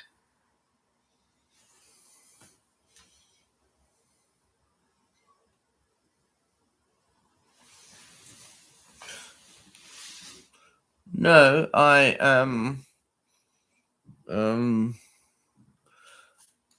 I don't have access to live on my main TikTok, so I'm going to find out on Friday if it returns or not. I'm not sure. I'm quite confused by it all, to be honest with you. They don't explain anything to you, really, and they don't listen to you. They don't reply to you. They don't listen to you. They don't listen to you. They don't listen to you. They're just like, you just get an email with just some fucking text.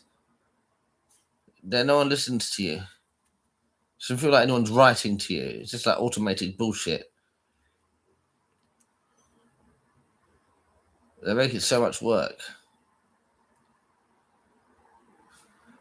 Stage school.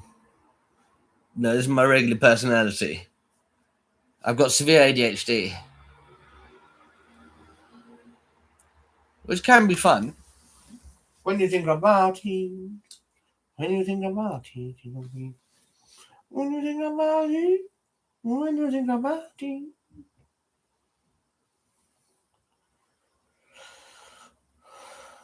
Right, let's see how we. Okay. So I got about, I don't know, maybe 50 subscribers today, possibly. Did I get that many? Or maybe 30. Maybe. That's quite good in one day for YouTube.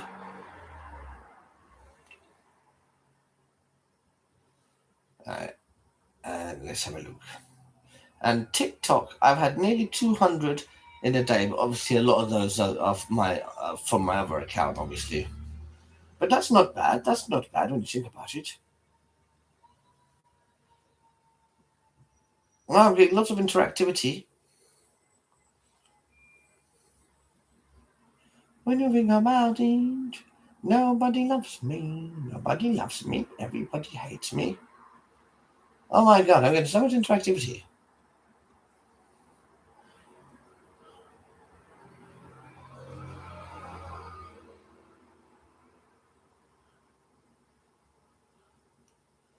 King Grub.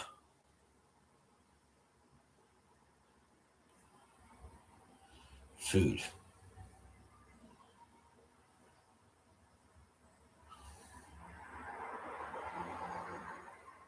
Tidy up then.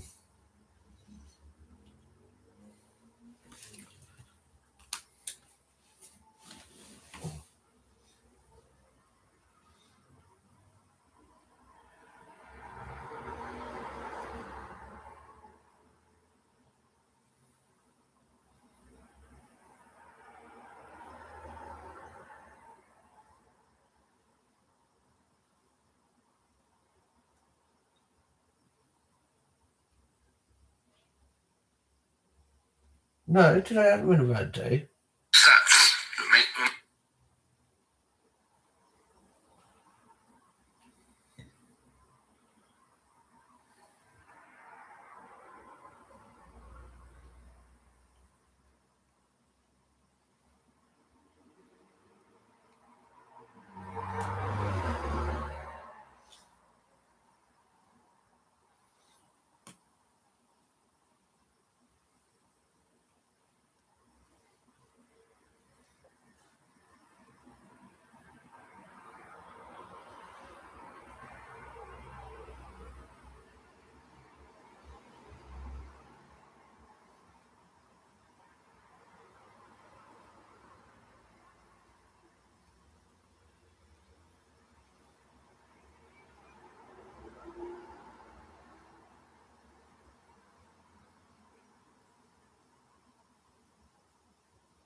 and cheeks.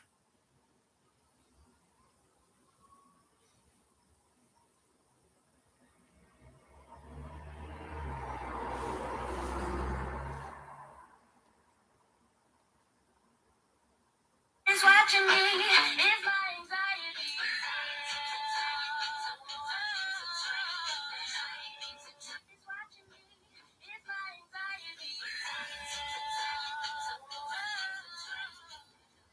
You can't see the tomato videos. No, they're on YouTube Shorts. It's on YouTube. I've been uploading to YouTube.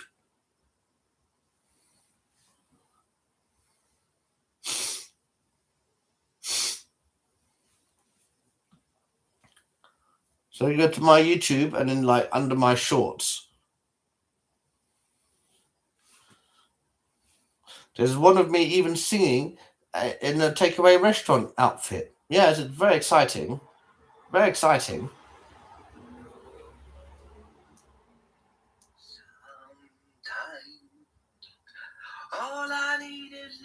I'm in a takeaway restaurant. Yes, and I've got a little hat on and a little like mic. It's so cute.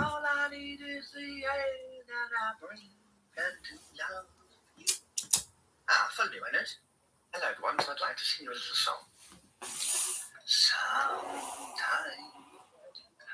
This is good. It's 10:30 and I'm lying in bed chilling. Isn't that good? I'm not sleeping yet, but I'm lying in bed chilling. That's a good step. What do you think about it? I've had my magnesium, which is good. Yes. That's a good thing. That's a good thing.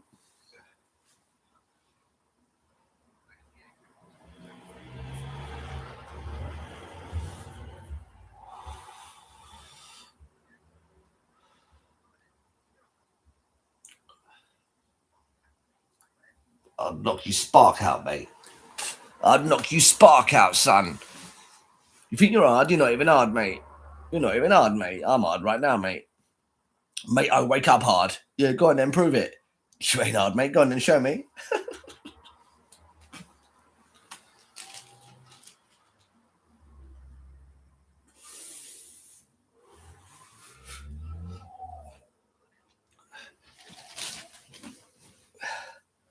I wish my brother hadn't bought me this shitty bed.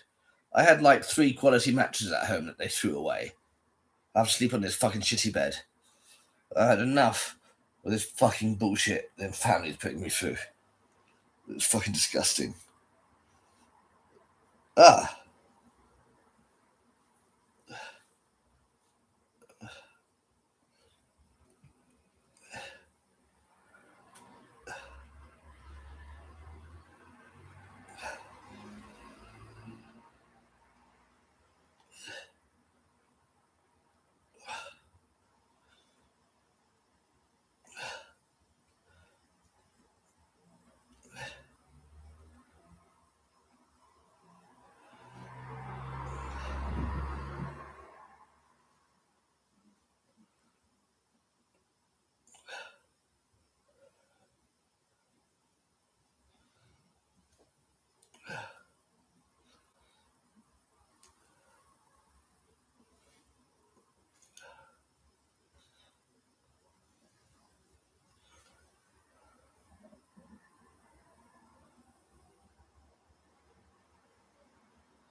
Haddy biddy beep.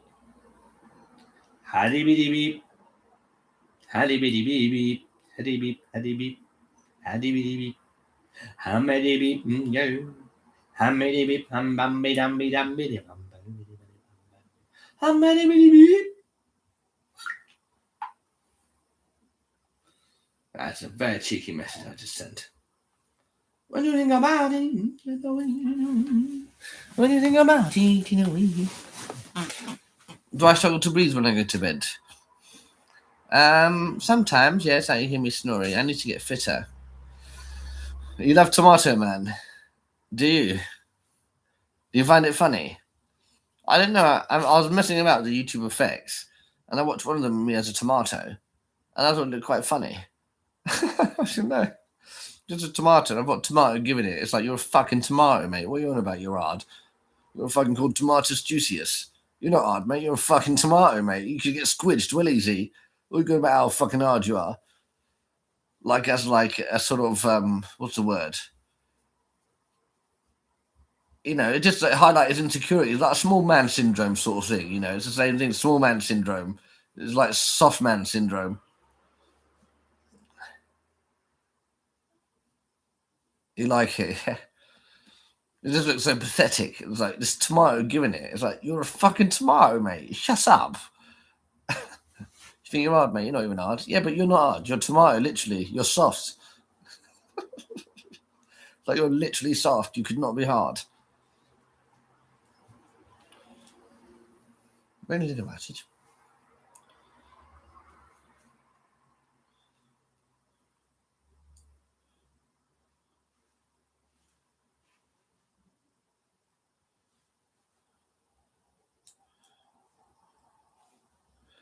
When you think about it,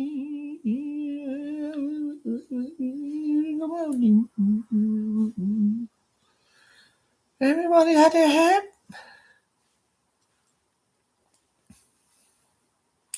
Hello. I hope you're not a troll. Come to make fun of me. When you think about it. When you think about it. Oh, you love my videos. Okay, so you're not a troll. Sorry. I always expect new people to come along. I always expect them to be trolls. Like, just to start ripping on me.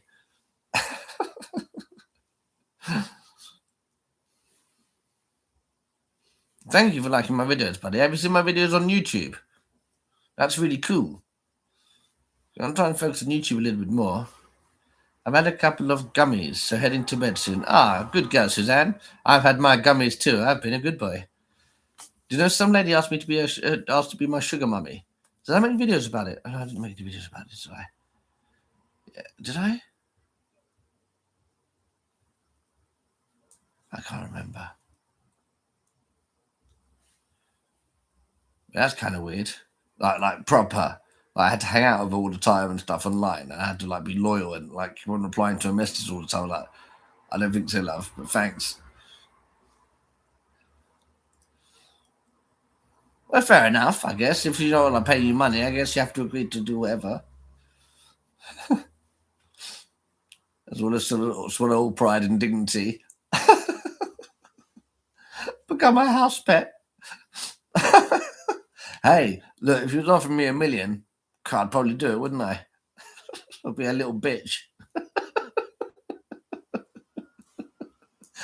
Have like virtual tea fucking parties with her, like pretend to drink virtual tea and shit just to please her. Have to put a dummy in my face and go to bed while she watches. A pacifier. I already got Suzanne. Yeah, exactly. I already got a sugar mummy. Suzanne.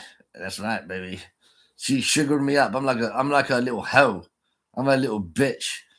She sprinkles fucking cane sugar on me. I'm like, yeah, I fucking twerk to it, baby. Pour that syrup on my ass. I'll be twerking all day.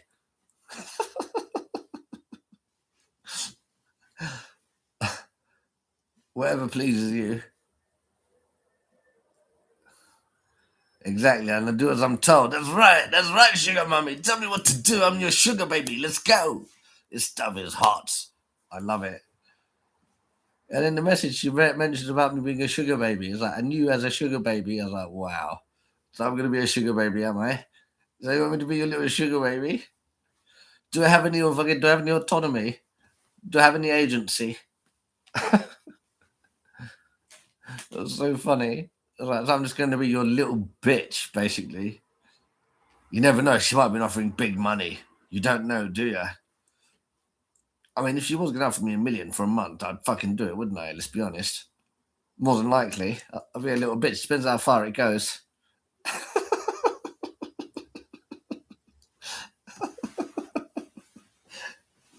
It's unlikely not to get weird.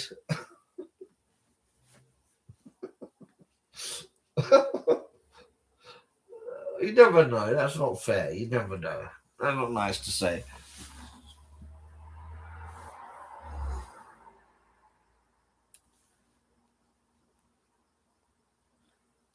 Be my sugar mummy. I'll be your sugar baby. Yeah, that's right. Pour that syrup all over my body.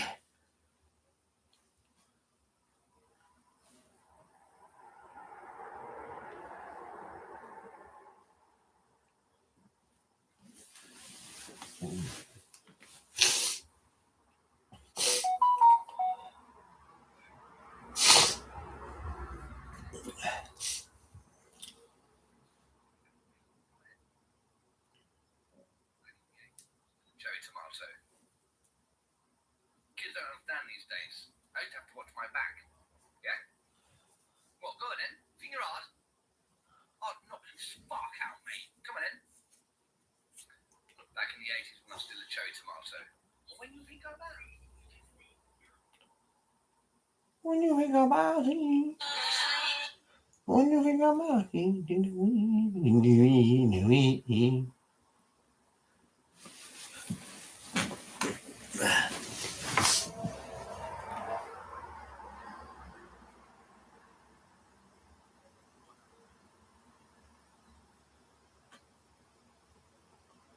It's the best of all, the best of all, the best of all, the best stories.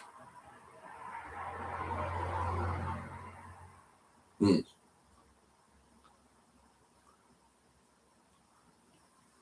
Mm.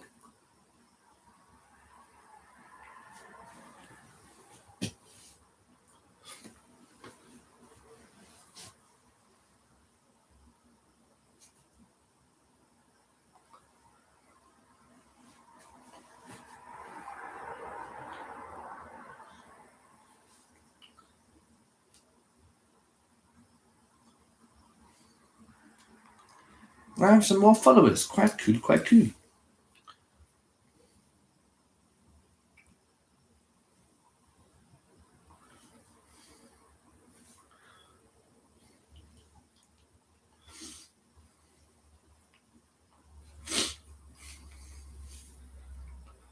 I love your heart.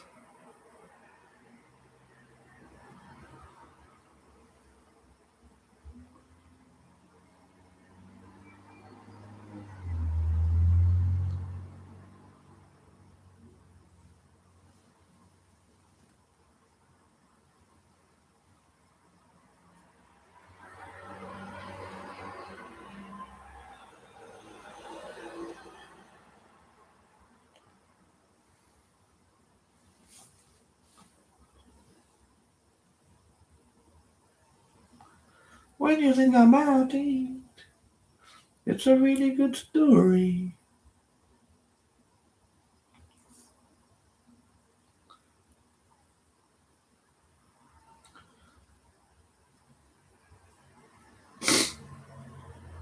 Oh, there it is.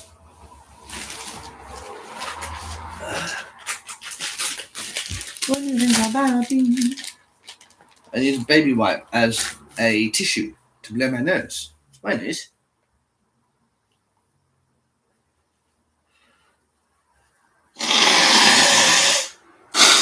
My God, that's a lot of snot. That's a lot of snot. My goodness. Oh my God, that's so much better. Oh my God. Oh my God, so nice. Oh my God, so good. Oh, wow. Oh my God, so nice. Oh, so good. Why did I do that ages ago?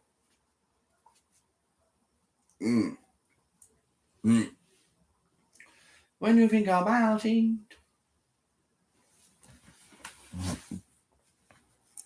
To do one for now.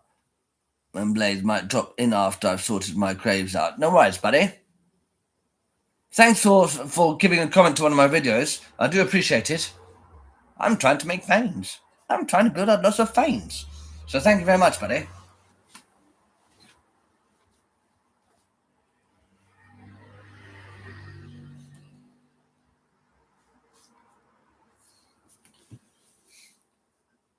Melatonin gummies. They're good. I've got melatonin.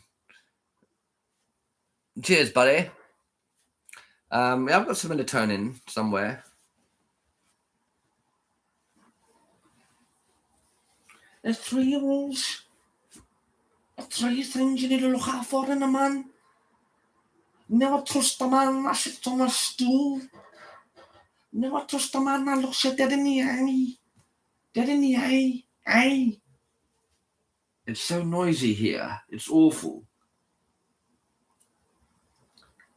I wish my family... it doesn't matter. Who cares? Never trust a man that looks you dead in the eye. Never trust a man that looks you dead in the eye. Never trust a man that sits on a stool. Never trust a man that sits on a stool. Never trust a man that looks you dead in the eye. Looks you. Never trust a man that looks you dead in the eye. Who looks you dead in the eye? Never trust a man that looks you dead in the eye. You have to hear it. I have to hear it more. You have to hear it more. Never trust a man that looks you dead in the eye. No Z's for me. Unlucky, buddy. It's a sad story. Never trust a man who looks you dead in the eye. No, I just think because, like, I'm here to judge you as Geordie. He's a Geordie geezer. And I was thinking of different accents. It's like, we eye man and all that, yeah? But then I thought, never trust a man who looks you dead in the eye. Never trust a man that sits on a stool. Never trust a man. You have to listen to the accent a lot more to try and get it better. Welsh. I can only do like, boy from the valleys. That's all I can say. I can't do it. This little boy from the valleys. Little boyo. Aye, boyo. I can say boyo. Couldn't they say boyo? Welsh say boyo, don't they? Little boy from the valleys. That's all I can say. He's going to totally natural, nothing illegal. That's cute.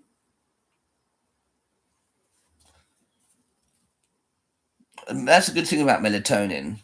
You know, it's not good to take it all the time, whatever, but it's still natural, really, in a way. It's not like taking anything like, I don't know, like Valium or something, or like codeine or something. It's like still just kind of natural or something. It's just a hormone that we release when we sleep. Sometimes all I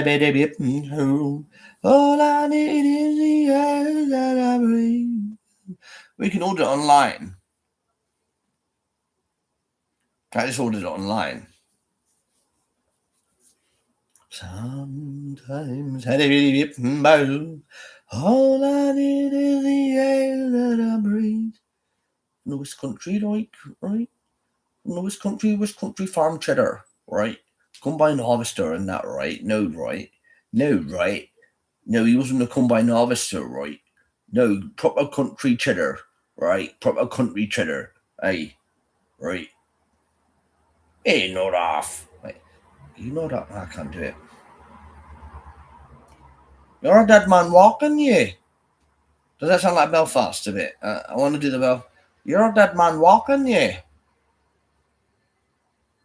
Was that terrible, Suzanne?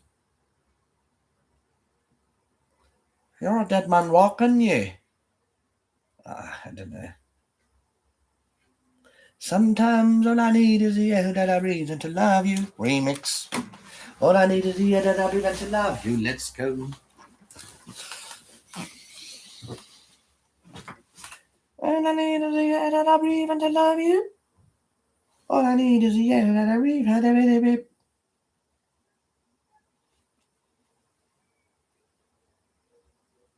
Sometimes all I need is the air that I breathe and to love you.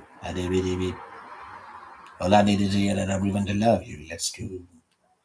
All I need is the air that I breathe and to love you. All I need is the air that I breathe and to love you. Oh my God, let's go. All I need is the air that I breathe and to love you. Oh, shut up. Why are people so noisy?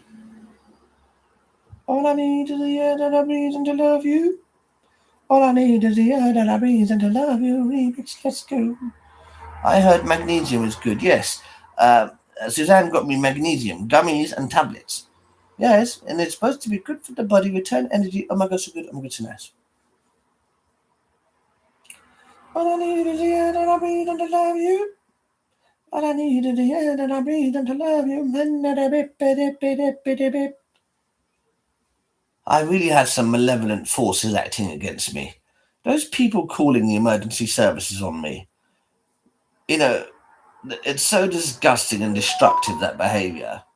It's so damaging. Caused me so much more stress. Oh, don't be on TikTok. No. That's the bullies. That's the cry of the bully. Then don't tease me. If you don't tease me, then I wouldn't actually assault you. It's your fault for teasing me. Get off TikTok. It's your fault. Even that Fed said it. Why are you on TikTok then? Why are you on TikTok? What do you mean I'm on TikTok? It's my right to be on TikTok. What do you mean? Why am I on TikTok? You're asking for trouble, aren't you? If you don't want to get harassed, don't go out dressed like that. It's disgusting. They're that simple. They're that disgusting. They're that disgusting.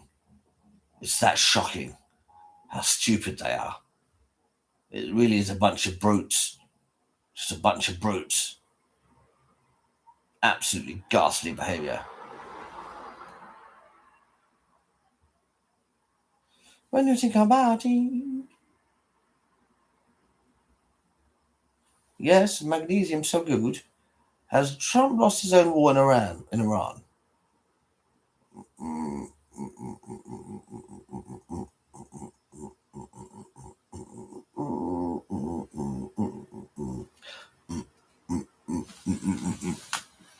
Steve Egg Gummy, that's so nice.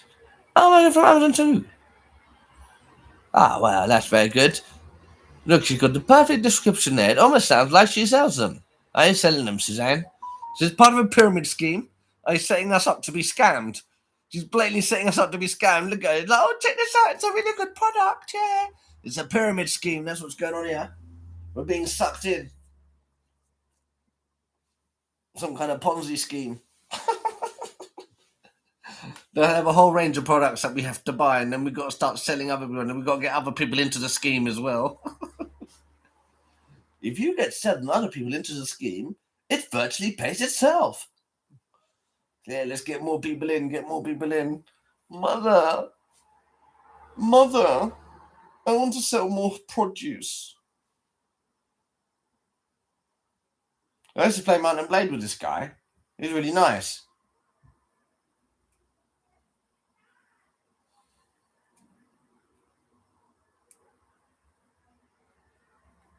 I love you, Brittany. Guys, I'm taking over a live chat right now. Does that mean I'm cool? Am I cool? Most girls say, what do you mean? What do you mean? What do you mean? You really want me to tell you? Marry me, Brittany.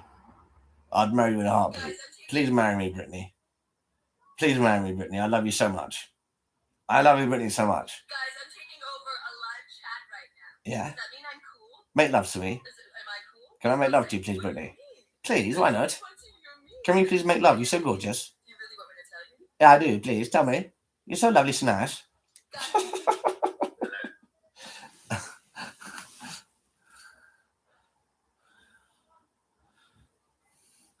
I did just put that on a voice note in the group chat. I did just put that. Oh, did you hear the voice chat? Yes. A little bit of singing. You just found your charger. Very good. That's a good thing. It's a good thing. God, you must be really relieved, actually, when you think about it. That's good news. It's good news. Sure, you found your charger. I mean, you must be happy about that, really. Close call. Close call, yeah.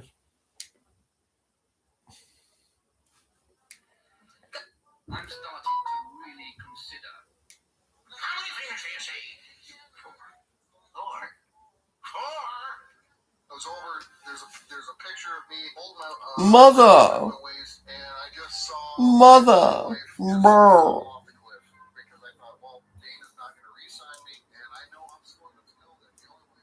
Mother. No, I'm not pleased actually. Flipping. Oh, so sad story. Oh no, so tragedy.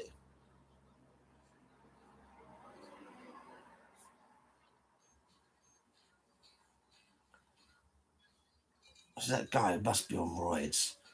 That guy has to be on roids. He's way too big.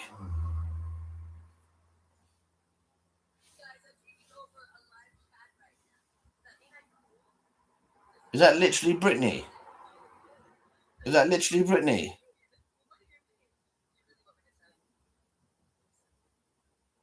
Is that Britney? I'm going to follow her. Subscribe, yes please. Is that literally Britney Spears? Get ready to stay updated on all things Britney Spears. We provide you with all new classic content. Is it her or not though?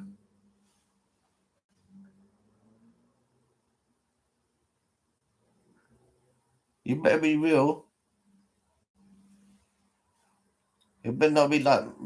that must be... Is it? Is Britney Daily actually by Britney? Or is it just some fake stuff?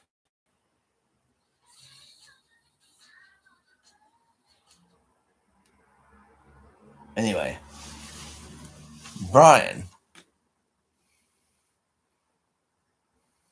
Probably not, yeah.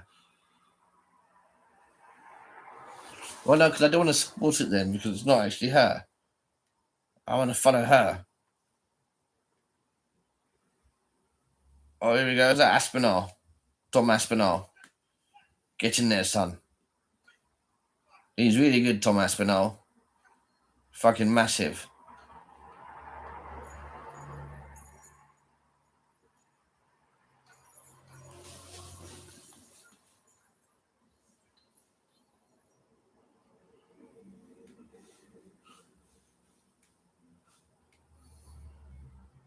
Bowl. Yes, bowl. Yes, what do you think about it? Bowl. Yes. What is she talking about? When you think about it. Philadelphia Mafia. From its beginning to the motherfucking end. Fuck yeah. Fucking fuck yeah. Do you know what I mean? Fuck yeah. Identical claims. So fucking given good. his own ambition. So fucking good, dude. Fuck yeah. Do you know what I mean? Fuck yeah. It's the fucking best. Fuck yeah. Fucking excellent. Ready for war. Do you know what I mean? Like, what the fuck? Was held in court throughout Do you know what I mean? October by adverse I don't think you know winds. what I mean. Like, what the fuck, man? King James believed God protected him. I literally mean However, that. God's protection I literally was mean that. apparently lifted as well. I literally mean that. Like, what the fuck? Do you know what I mean? By a so-called Do you know what I mean? wind. You don't know what I mean. He sailed with his army through the English Channel and made landfall at Torbay on November 5th with 11,000 foot and 4,000 horse. Many English nobles announced their support for William, swelling the prince's ranks. The King of England fielded around 24,000 troops. 24,000 troops. Huh? Isn't that offensive to you? Proved to be his own worst Don't you find that enemy. offensive to you? As following news of mutiny and defection, You don't find that in his own offensive ranks, to you? He lost his No? nerve and elected You don't to find that withdraw offensive to you? Reading. No? This No? weakness provoked more No? defections, You don't find this including offensive to you, no? high-ranking men, the most prominent No? of which was John No? Churchill, the You find it future annoying first at all, Duke no? of Marlborough, and No? the Duke of Grafton. You don't find it annoying at all, no? With his confidence spent, No? James ultimately fled to France, Come on, you must find me a little bit subsequently annoying. deemed to have abdicated the throne. William triumphantly entered London on the 18th of December, and on 11th of April 1689, he was crowned King William III, alongside his own wife Mary, both crowned as co-monarchs. In around just 6 weeks, William had effectively conquered England, and without any military action. Fuck off, you cunt. Clock strikes 11. Oh, mashallah. When you think about it, when you motherfucking think about it, However, James, despite his ignominious flight, was not quite ready to give up the fight. With fiscal support from King Louis XIV, who also loaned him 6,000 French troops, James made his way across the Channel.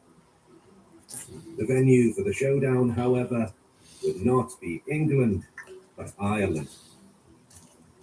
Many of the majority Catholic Irish recognized James as the legitimate English monarch, and in return he promised religious freedom to the Irish, nullified the confiscation of land from Irish leaders, which had occurred in the 1640s, and favoured their cause over the issue of parliamentary autonomy.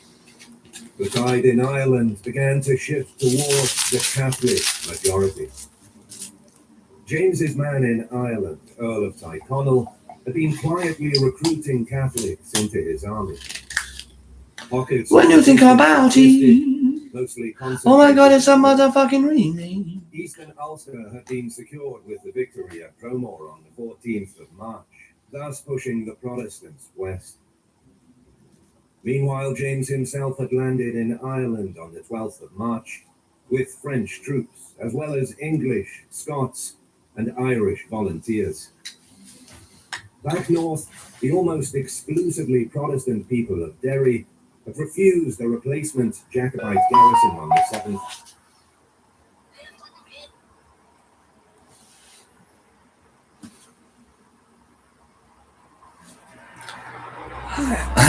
Hi. It's something I've noticed since I've kind of been going through what I've been going through and been alone. This feeling, when you go through trauma, it changes you, and each time you do, you kind of reflect on your life in a different way, and you remember things from a different perspective. And something I think I'm feeling is that the loneliness and sadness I feel inside has always been there. The same feeling, because of, our parents didn't know any better, and some of our emotional needs were sort of neglected, but that's what leads to loneliness. But it was always been there. I'm not blaming them at all, but it's just helping you to think about how I've grown up.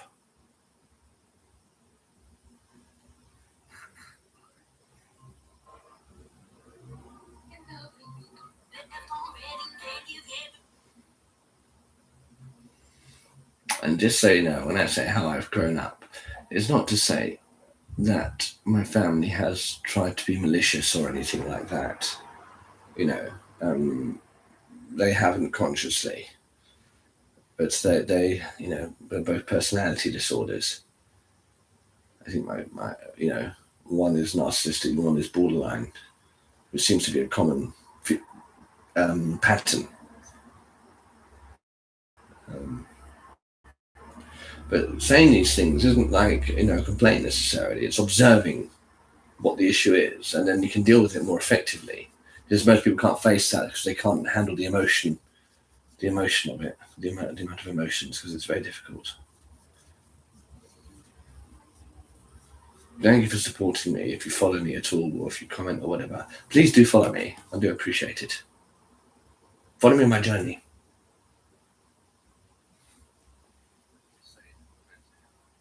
Follow me on my journey. Why not? You never know, you'll never know. I'm hitty beep, I'm hitty beep. Bong bong, bong, it's bedtime. Ah, so nice. Bong hitty beep, bong hitty beep, bong. It is now 11 o'clock. Oh my god, sleep well. Oh my god, so nice.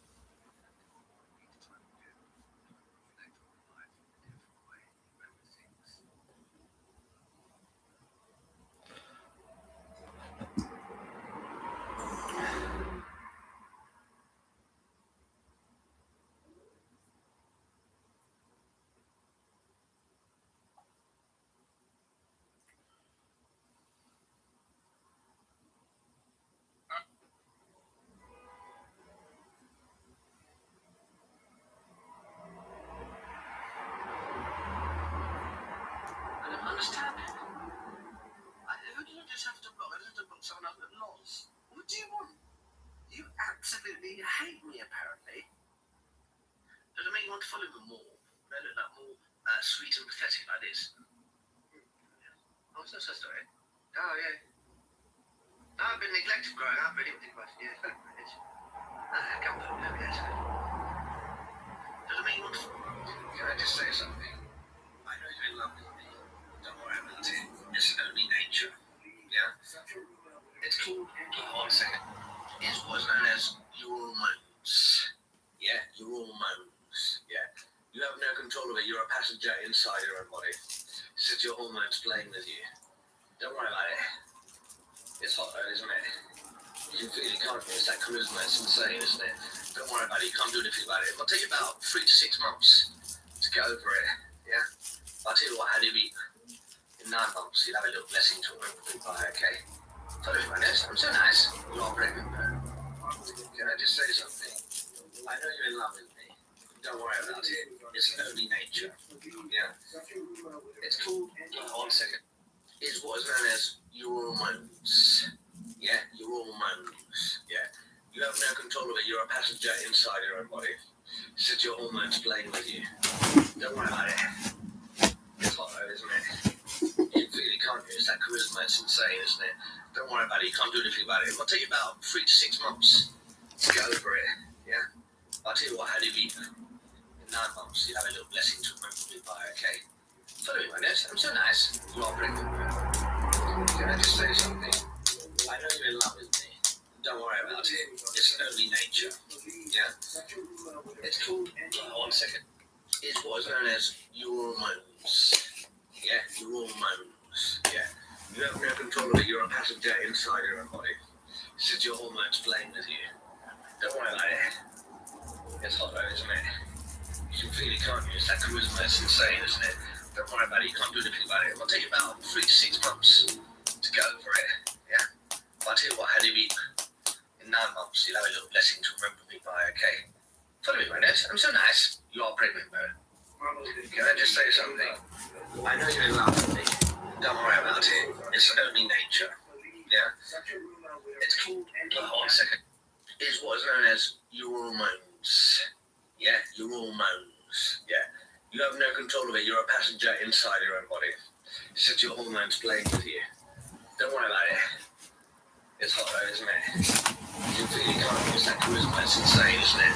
Don't worry about it. You can't do anything about it. It'll take you about 3 to 6 months to get over it. Yeah? I'll tell you what, had you been in 9 months, you'd have a little blessing to remember me by, okay? Follow me, my nose. I'm so nice. You are pregnant, though. Can I just say something? I know you're in love with me. Don't worry about it. It's only nature. Oh no, what's going on here? Oh, what's this? It's the news. It's the news. Oh no. Oh, it's all about war. It's all about war. Oh, why are we fighting? It's a sad story. Thank you, Gar, for the Xbox. I'm guessing. Oh no, they're battleships. They're good. I'm getting a call now.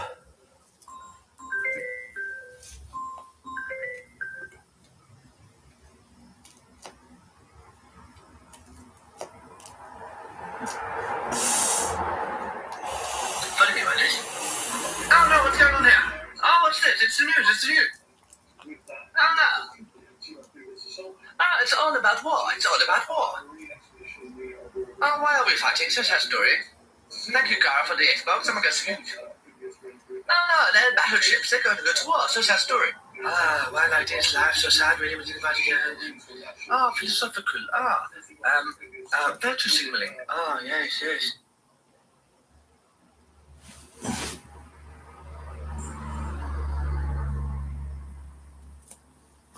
Of December 1688. I'd like to say thank you, Dawn, for the wonderful monitor. Looks so nice. Oh my god, so good. Aren't I so lucky, so spoiled? However, despite much time, blood, and toil, the defenders held out, with Williamite vessels breaking the boom across the River Foyle on July 28th. I'm not going to lie, I absolutely adore being a sugar baby. I found out that's what I am. I'm a sugar baby. I got sugar mummy to the left, sugar mummy to the right. What are you going to do? I love it. Follow me, Wennis. Back in England, King William felt his position in his newly won kingdom. Follow me, why not? To commit to Ireland.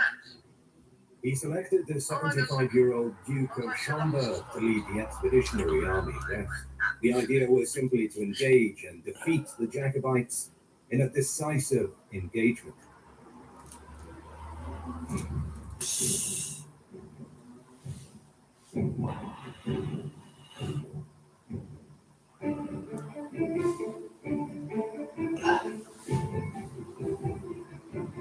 Schomberg's army landed in Bangor Bay on the 13th of August and forced the surrender of Carrickfergus on the 27th after a week-long siege. James balked at the advice of French councillors to withdraw west. With the way to Dublin open, he instead elected to prevent its fall. His main force thus moved near to Drogheda, and the Duke of Berwick was ordered to harass Schomberg's advance. He's done it and still interact with you peeps. Ah, well done, buddy. Well done, buddy. Good for you. So, do you live alone or you share it? No, I'm alone in a flat. Yes. Ah, good night, Colin. I've got quite a story, buddy. Quite a story. Yes. My goodness. An epidemic of camp fever, reducing Schomberg's ranks by nearly a third. Meanwhile, near Drogheda, James was in an aggressive mood. Wishing to press Schomberg, he ordered his army to within a cannon shot of Schomberg's defences. Days passed with much staring and saber rattling. Seeing that his challenge was not accepted, James grew in confidence. Eventually, however, it was the Jacobite forces that withdrew. Though morale was bolstered in the largely green Jacobite ranks, at Schomberg's unwillingness to engage them. The refusal of battle at Dundalk nudged James and many of his army at Dublin into jubilant overconfidence. Meanwhile, Parliament in England began to question the prosecution of the war, particularly the supply of the suffering men. And so William, desiring to end the conflict quickly, resolved to take command personally. I'll just have to install an update in a sec. I'll do it in like 10 minutes or something. With an army comprising 15,000 soldiers, as well as siege guns, ammunition, and a war chest of £200,000 in silver, King William set sail from Hoylake, near Liverpool. There's too much just map. The 11th of June, 1690. Enough. It's complicated how we lie to ourselves. Most people will never be even slightly aware of how much we lie to ourselves. We're very, very, very good at it.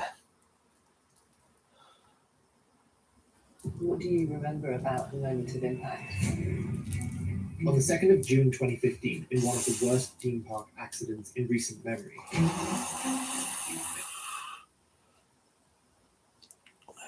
The News Agent podcast is brought to you by HSBC UK, opening up the world.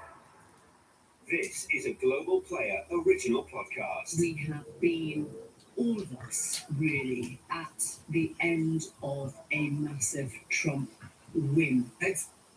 Sister said that it's a total victory, whatever, and JD Vance has said that as well. Everyone knows this is a disaster for America. The Iran problem has caused the Trump... No, it's CBD. You know CBD? Like CBD bud. So it looks like weed, but it's just CBD. It's really nice. It doesn't get you high or anything, but it just it relaxes you a little bit, you know. I smoke quite a bit of it at the moment, to be honest with you.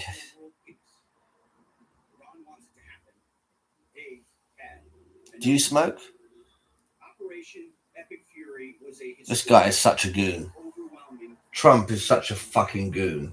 He's such a fucking knob. He's such a knob. He's such a knob. He's such a knob. Isn't he? Donald Trump. fucking biggest dickhead you can imagine. He's such a fucking willy. He's just an actual fucking penis.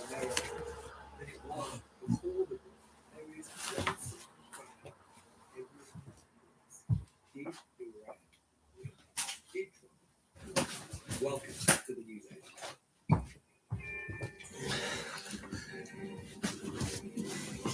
The news age. When you think about it, yes. Hello, Sophie. When you think about it, Trump is such a scumbag. Never to be brought back again. He blinked. He was the first out of the traps to sign a ceasefire deal that had been negotiated by the Pakistani Prime Minister. And Donald Trump more or less immediately said, yes, I'll sign up to that, demanding that in return Iran has to open immediately. Who's in charge now? The Strait of Hormuz. Isn't Khan isn't there anymore, isn't it? Well, we waited for Iran to give its reaction, and sure enough, it came. But if you look at what the Iranian statement said, it said, yeah, we'll open the Strait of Hormuz, but any ships passing through it have to liaise with Iran's military. You didn't have to do that before this whole affair started. And so that central question of who has blinked, who has capitulated, is very striking arriving in America this morning and watching Trump-friendly outlets. They're not lauding this as a great victory for the United States of America.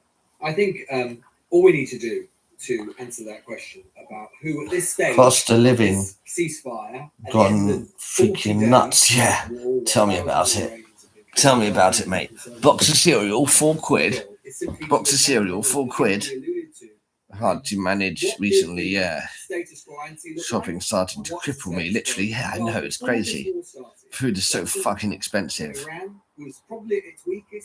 Oh, do you smoke? Well, do you smoke normal weed or do you smoke CBD? American and Israeli military action had been degraded across the region. Its nuclear program by the American Yeah, cost of living is fucking nuts. It's literally fucking nuts. They wanted a deal. They were at the table, and it was a deal that, by all accounts and all reporting, was largely Everything's so fucking expensive. And the straits, as you said, John, were open to international shipping. Where are we today? Well, we are in a situation where the strait is not open. It is now being regulated and controlled by the Iranians, and we are charging a fee for it. Yes, the Ayatollah is gone, but he's simply been replaced by his son. There has been no regime change, whatever the nonsense Lord Hall we're hearing from Pete Hegseth or whatever Trump said. There is no regime change. Before I like CBD. to be on its last legs, you have thousands and thousands taking to the streets. Over the last 24 hours, yes, maybe at the behest of the regime, but we saw young people across Iran surrounding power plants and bridges to protect them from American attack. European-US relationship has been fractured, and the Gulf allies of the United States are suddenly thinking, you know where we don't want to sit anymore? Under the US security umbrella. The fact of the matter is that this was a war of choice. Trump doesn't know anything. He doesn't understand any fucking nuance to anything. He doesn't understand anything about American security umbrella. He's such a fucking thicko. He's such a thicko. He's such a thicko. Boy Pete tries to tell us that Trump has truthed. The Europeans 111 to Phil Ivan yesterday, 8-6 2 weeks ago. I don't know what that means, buddy. Oh, what? A petrol? Yeah, sure, okay. Is a better place. Fucking hell. Undoubtedly. But is it better than 40 days ago? Doubtful. Pedro Sanchez, Spain's that's prime crazy. minister, who has really been at the sort of hard end of the Trump critics. That's fucking nuts. That's fucking nuts. Cannot make us That's forget crazy, the man. chaos, the destruction, and the Trump lives is such a lost. dickhead. The government of Spain will not applaud those who And he set fucking the shot, he world shot that on school fire girl, just that girl's school. No, blatantly fucking America or Israel did that. I mean, what a fuck up. Shot some fucking girl's school. Really, It's fucking so bad. the end of a It's so bad. Trump win, not win.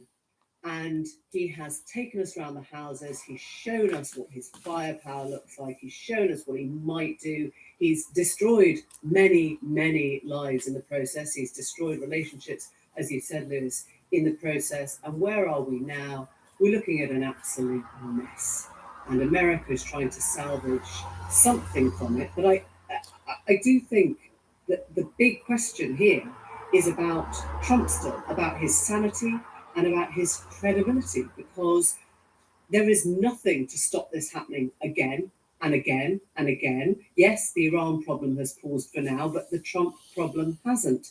The supine Congress problem hasn't. The is anyone going to tell him this is a bad idea hasn't. The problem has gone for now, but it has properly opened up a debate about what on Good night, earth buddy. they're I will gonna get some do. sleep soon. I'm tired, so. Well, Emily, further to that, we've just seen a tweet, a post from Laura Loomer, who was one of the Trump acolytes. The reality is these negotiations are awful for America, and they only embolden the terrorist regime in Iran. Luckily, she says, President Trump wasn't in charge of the negotiations, which is what people always do when they want to seek to protect Donald Trump. Everyone knows this is a disaster for America. And you just do a simple audit of the things they talked about at the start of the war 40 days ago and where we are today. Have Iran agreed to do anything about the 970 pounds of enriched uranium that they've got underground? No, they haven't done anything. Have they promised not to carry on enriching uranium? No, they haven't done that either. Has there been a regime change? Well, the leadership has gone, but there is a new Ayatollah in charge and the IRGC are still in place. So that hasn't changed.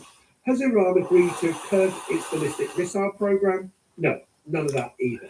And so there is all this wishful thinking and talking from Donald Trump about, how we're going to get an agreement on their enriched nuclear material. They'll never get a nuclear weapon.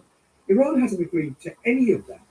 And having seen stock markets surge and oil prices fall as a result of this, even if the Iranians are in breach of the ceasefire deal, such as it is, that Pakistan has broken, is America going to start bombing again? America was looking for a way out when Donald Trump made that preposterous kind of genocidal statement yesterday. The reaction was such that he was desperate to find a hook from which he could extract himself after having put himself on it so firmly. And I think that, the questions about Donald Trump, look, at the moment, it is just the Democratic Party are saying, we need to invoke the 25th Amendment, he's mentally unstable, he's not fit for office. I don't see anyone yet seriously breaking ranks on the Republican side who would be in a position to force any of that, because it has to be the vice president, it has to be the cabinet, They're all it cowards. has to get congressional approval. They're all And I cowards. still think that for all the questions rightly raised about the mental state of Donald Trump, we're a long way from anything like that happening. Yeah.